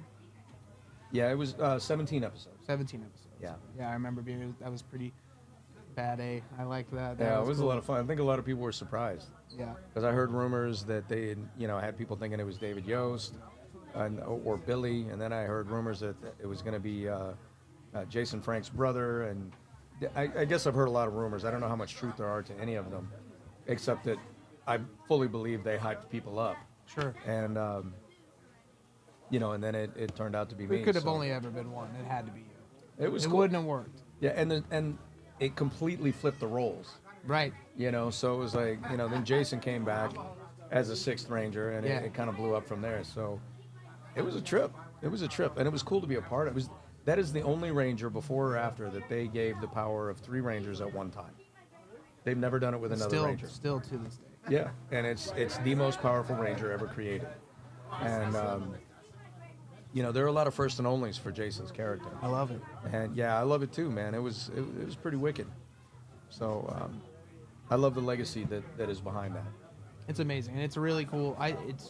It's really refreshing to hear how. I mean, just talking to you, man, it's just really cool how down to earth you are, and just talking to the fans and taking the fan ideas and stuff like you were saying. It's just really, it's refreshing. Sometimes, you get these big personalities. I don't have to say it. It's not. Yeah, cool, I know a few of them. I'm sure you do. But they kind of lost touch with reality. They start buying their own hype. And I think I know quite a few celebrities that have forgotten the golden rule, and that is without your fans, you don't exist. Amen, man. Not in the ether of fame, you don't exist. Your mama still loves you, I'm sure. But, Maybe. But if you can't communicate with your fans, they're gonna get bored with you real quick. For sure. 100%, man. So it's just really cool, and we're blessed to have you here. It's really cool, man. I'm glad to be here. I gotta ask one thing. Well, and you probably already answered it, but you have a favorite episode or a favorite chunk of time on the show back in the day? I mean, it's always going to be the early season for me. Favorite episode is always going to be for me the original unaired pilot, because I was just. Can you find that now? Yeah, it's on the internet. Okay. It's the original unaired pilot, or something like that. Why wasn't it aired? Because it would. So in the original series, the first 5 people hired, Thuy Trang, who played Trini, was not hired. She didn't exist yet. It was Audrey Dubois, who was this fiery little Latina girl. Okay. And she was a beast of a martial artist, and she was just she was a ton of fun. And after the original pilot, she ended up going her own way, and the series got picked up, and then they brought in Thuy, who played Trini, which the rest of the world has learned about. Right. And so Thuy was our 6th Ranger to be hired. And then the 7th Ranger to come on was Jason Frank. Right. And it was just there was a lot of growth for all of us early on. Well, I mean, I can't speak for them. For me, I was 17, man. I was 17. I started filming right after my 18th birthday. I was a baby, man. Oh man. Yeah, like I was. I didn't the realize youngest. how young you guys were, I guess. Well, I was the youngest of the cast. Oh really? And the leader. That's pretty cool. Yeah, that kind of worked out. And it was just that was just an era. That was an era where I was learning how to act. I was 18. I was learning how to be a man. I was It's learning. a lot at once. It was a lot. My learning curve was straight up, and it was fun, and it was exciting and terrifying. It was excitifying. Okay, I like that. Yeah, that's a word I use all the time. Excitifying, and it was just epic, Yeah. And then to look back on this 30 years now and think that we touched, I don't know how many hundreds of millions of souls around the world. So many. In 40 countries, in 90 languages, and 65 different markets. I didn't even realize it was that far out. Huge. Dang. And Did you guys film in LA? Or where were Yeah. you? Yeah. so our first studio was in Culver City. And do you remember the Northridge quakes? Oh, you were probably a baby then. I mean, like, buildings and bridges fell down and went boom in LA. It was tragic. People died. It was man. no joke. Okay. It was a big quake. I don't remember what it was on the Richter scale. Somebody here will probably remind me. But Big boy. yeah, it was. I think it was like 8 or up. It might have even been bigger, and it was a big deal. Well, they called us in to set the day of the quake. Oh, geez. Okay. They were like, no, my girlfriend's apartment building, the front half of it fell off into the street. So I went over to go check on my girl, and they're paging me back during the pager days, and they're like, come into work, and there were still aftershocks, like lights are swinging in the Oh, yeah. rafters, and I was like, what are we doing here? My Like, girlfriend's which one of apartment these- doesn't even have a front office anymore. Yeah. Yeah, it didn't have a whole front of the building. So it was just like, it was wild. And, that was kind of the thing that's just what they did. That's how they worked. And they didn't care about people's safety. They were trying to make money. Sure. And they did. They made $1 billion in the first year. So it was a wild time to be a part of the show. Later, they took us out of that studio in Culver City and took us up to Valencia, and they built a studio there, and we filmed there and did some super cool stuff, and we had a great time doing it. And I mean, it was a lot of work too. I mean, we filmed sure. our schedule was crazy, but you know, we were able to do cool stuff and give the fans what they wanted and needed, and it was just, it was an incredible, you know. Marky Mark is doing Good Vibrations at the time. Right next door, yeah, Tupac, yeah. Tupac is blowing up. Biggie was blowing up. Like the '90s were crazy. You know, Billy Idol was still getting it done. You know, there was a lot of big music, big Yeah, entertainment. Nirvana back then, all those big ones, Nirvana, yeah, all that crazy stuff. Stone Temple Pilots. Yep. You know, Metallica and Guns N' Roses, GNR. Yep. Like they were still blasting it out, and that was a great time to be doing what we were doing. It was really cool. And you know, the more I think back on it with older eyes, I'm like, man, what a lucky time to be there. What a great thing to be a part of. That's awesome. Yeah. Well, thank you. I'm gonna I think there's another gentleman here that wants to get you talk. I really appreciate your time. Yeah. Appreciate your time earlier. Appreciate you coming here. Sure. So it's been an honor, a pleasure. Yeah, on yeah. behalf of myself, Ninja, everyone. So Yeah, of course. thank you, my friend. I Yeah. really appreciate it. Anytime, brother. All right. Also, we have a couple questions from the chat. The first one being, what are some cons you plan on attending? Or Well, if you plan on attending any cons? Yeah, I've got a list. I'll be releasing them on social media. So right now, the one that is out, that's the next big one is Pensacon. So they're great guys, and I've worked with them many times. So I look forward. I haven't been down to Pensacon in quite some time. I've done Pensacola, but Pensacon is one I haven't been to in years. And I know those guys well. They know me, and I'm looking forward to being back to work with them. So, but if you're looking for others that I'm doing, I'll put them up on social media. Thank you. And Yeah. that was the only chat, our question in the chat. Next, we have our Okay. last host to close it out. This is Abe. Yeah, I'm gonna keep it pretty simple. The challenge side of me would probably be freaking out right now. Sure. You know, I've had the privilege of meeting you out there. Yeah. Growing up with a lot of health issues, going in and out of the doctor's surgeries, fighting Power Rangers and connecting to your character helped me out a lot through all my struggles, you know. I want to thank you for that. And I wanted to ask you, 30 years later, what does it feel or what does it mean to you knowing that back in the days you could have potentially helped a lot of those kids that had struggles or they were going through issues? What does it mean to you? Because to me, you were a big part of. I just wanted to keep going. You motivated me to, you know, regardless of what was happening, regardless of how many surgeries I had, you gave me the motivation to overcome it. And I always grew up wanting to be a Power Ranger like you, and that's what helped me pull through my childhood. So what would that mean to you, knowing that 30 years later? I think I find it profound that people want to credit the Rangers for their own accomplishments. You know, when I hear your story and you talk about these surgeries and your struggle as a child, I mean, we all find inspiration through other people at times in our lives. But make no bones about it, you would not be here, no matter who inspired you, if you didn't have the strength. True. So I think I'm grateful to have been a part of your inspiration, but I want to make clear that you're aware that no matter who inspired you, you would not have survived, you would not have been through and become the man that you are unless you found your God-given strength and chose to do that. I agree, but at the same time, you know, just that extra motivation of you playing a character Sure. and me wanting to be that character, Yeah. it made a big difference. And I love that. I love that Jason did that for you. You know, Jason didn't go through all the surgeries you did. Jason went through his own trials and tribulations.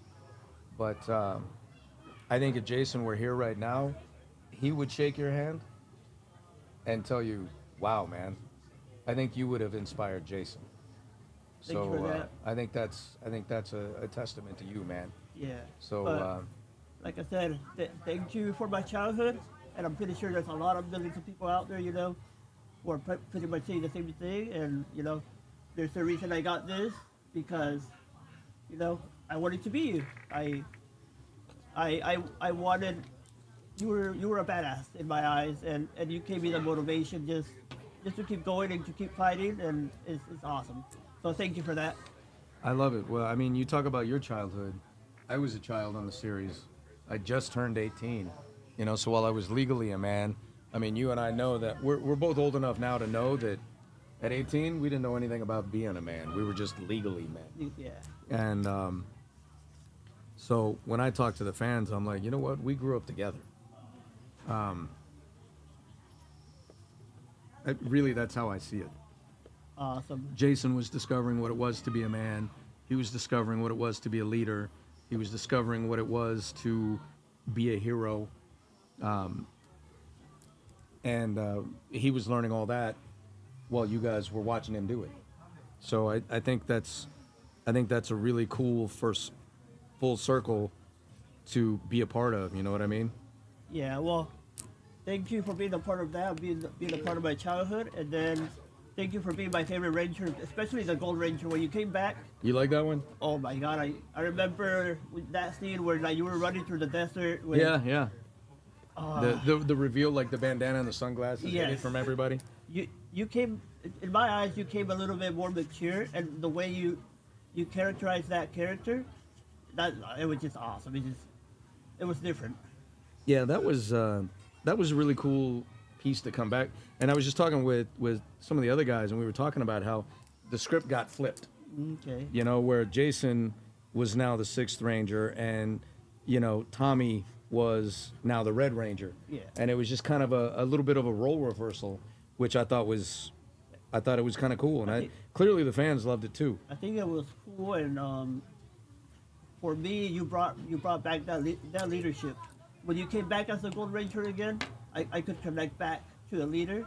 Yeah. And that was you. And it was just great. It was just being a kid, being excited, you know. Even Yeah. though it was kind of short. But Yeah, it was only 17 episodes. yeah, but it was amazing. That would have been. I think I would like to have done more as the Gold Ranger. It would have been awesome, but what you did was still great. It was, like I said, the child side of me. I was excited when I saw that. I couldn't believe it, you know. Yeah. And it was great. But anyways, thank you for your time. Thank you for being my inspiration. Yeah, man, my And, pleasure. You know, don't stop being awesome. And I hope and wish for the best for your upcoming projects. And Thank you, brother. that's all I can say. Yeah, All right then. Thank you. good to see you, bro. Have a good one. You too.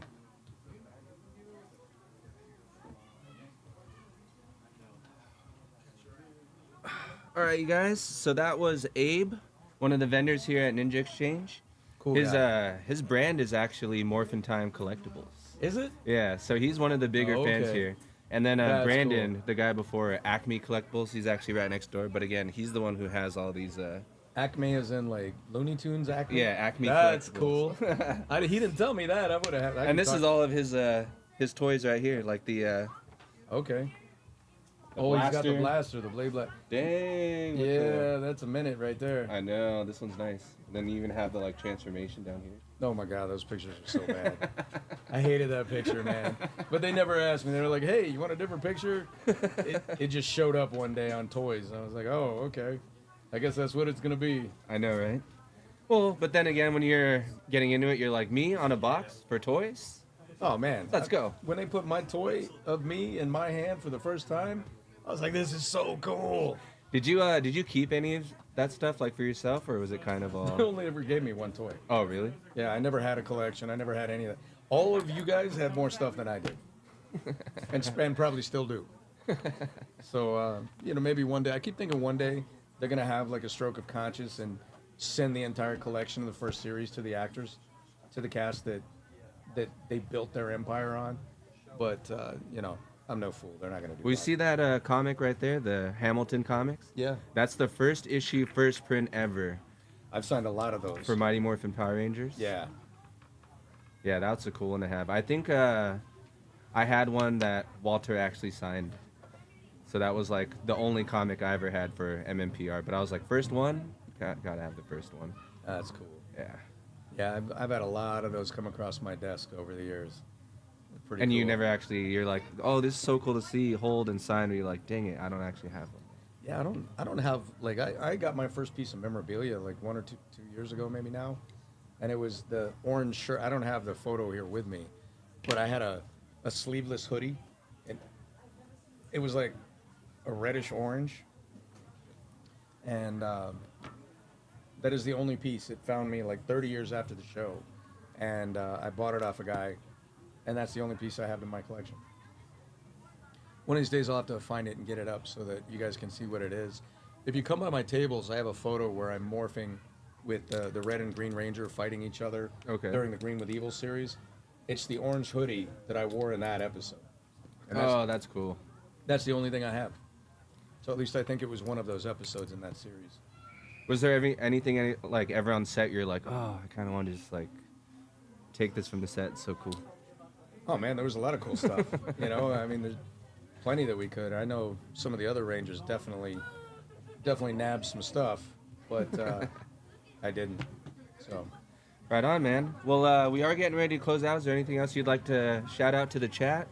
You said any projects coming up? Yeah, I tell you what, man. If you're into seeing what happens to Jason 30 years after he hangs up the red suit in a post-apocalyptic, dystopian, demon, elf, druid, cannibal world, make sure that you take the time to go to ASJ Comics. The front of the website is built up now, and probably by the end of the weekend it'll be fully functional. Check it out, cool stuff. I'm going to turn it into an animated series. If you are looking for autographs or other Power Rangers nostalgia, hoodies, clothes, jewelry, artwork, go to austinstjohn.biz and austinstjohn.biz, and you can find all kinds of cool stuff there. If you're looking for stuff with, like Socrates and Plato and Theodore Roosevelt and Abraham Lincoln and Rosa Parks and people who were inspired people in the past, check out wiseleaderwear.com. And I'm going to be launching a leather bag line. I've got The Demoness, a film I'm going to be working on this spring with Andrew DeBurr and Jason Font. I'm going to be playing the ultimate bad guy. You're going to have to check it out to see what's up with that. I'll be putting stuff out on my social media soon. So stay tuned for what's coming up with that. It is a role that will be as far from the Red Ranger as you can imagine. It's dark. Yeah, that's pretty cool. Yeah, so get ready. It's horror. I've never done horror, so I'm pretty excited to do it. So lots of stuff coming up. I mean, that's the short list. So I want to see you guys somewhere soon. Tell me what's up. You're always welcome to come by and shake my hand and say what's up. I love doing it. So I wish you guys much love. God bless. Right on, man. And so tomorrow you will be at Culture Vibe in Escondido, California, doing another signing. So yeah, from like 12 till Last Man Standing. 12 to 3 or Last Man Standing. There you go, you guys. So if you're local, make sure to swing through, check that out. Like he said, he's willing to just come hang out with you. So if you stand in line, you don't have to get anything signed. Yeah, yeah. You can just kind of, say what's up, shake his hand. Yeah, so I think from all of us at Spider-Man booth and the Ninja Exchange Collectible Expo here, Carlsbad, we want to do a huge shout-out. Huge thank you, my friend. Oh, yeah, man. For sitting down with us, giving us your time. We got the origin story. We got the man behind the mask. We got current and future projects. So this was amazing. This was awesome. I'm glad to be here. And I think for the perfect closeout, we need you to we have to hear you say it. You have to hear you say I it. might blow out your speaker. You ready over there on the sound? Yeah, let's blow it out. All right. And just beware. Let's do it. All right. So, so somebody be Zordon. Send me into battle. There you go. Rangers. Rita is. What did she say? Rita's attacking the park. Rita's attacking the bay. We need your help. Oh, no. Right away, Zordon. It's morphin' time! Tyrannosaurus! Let's go.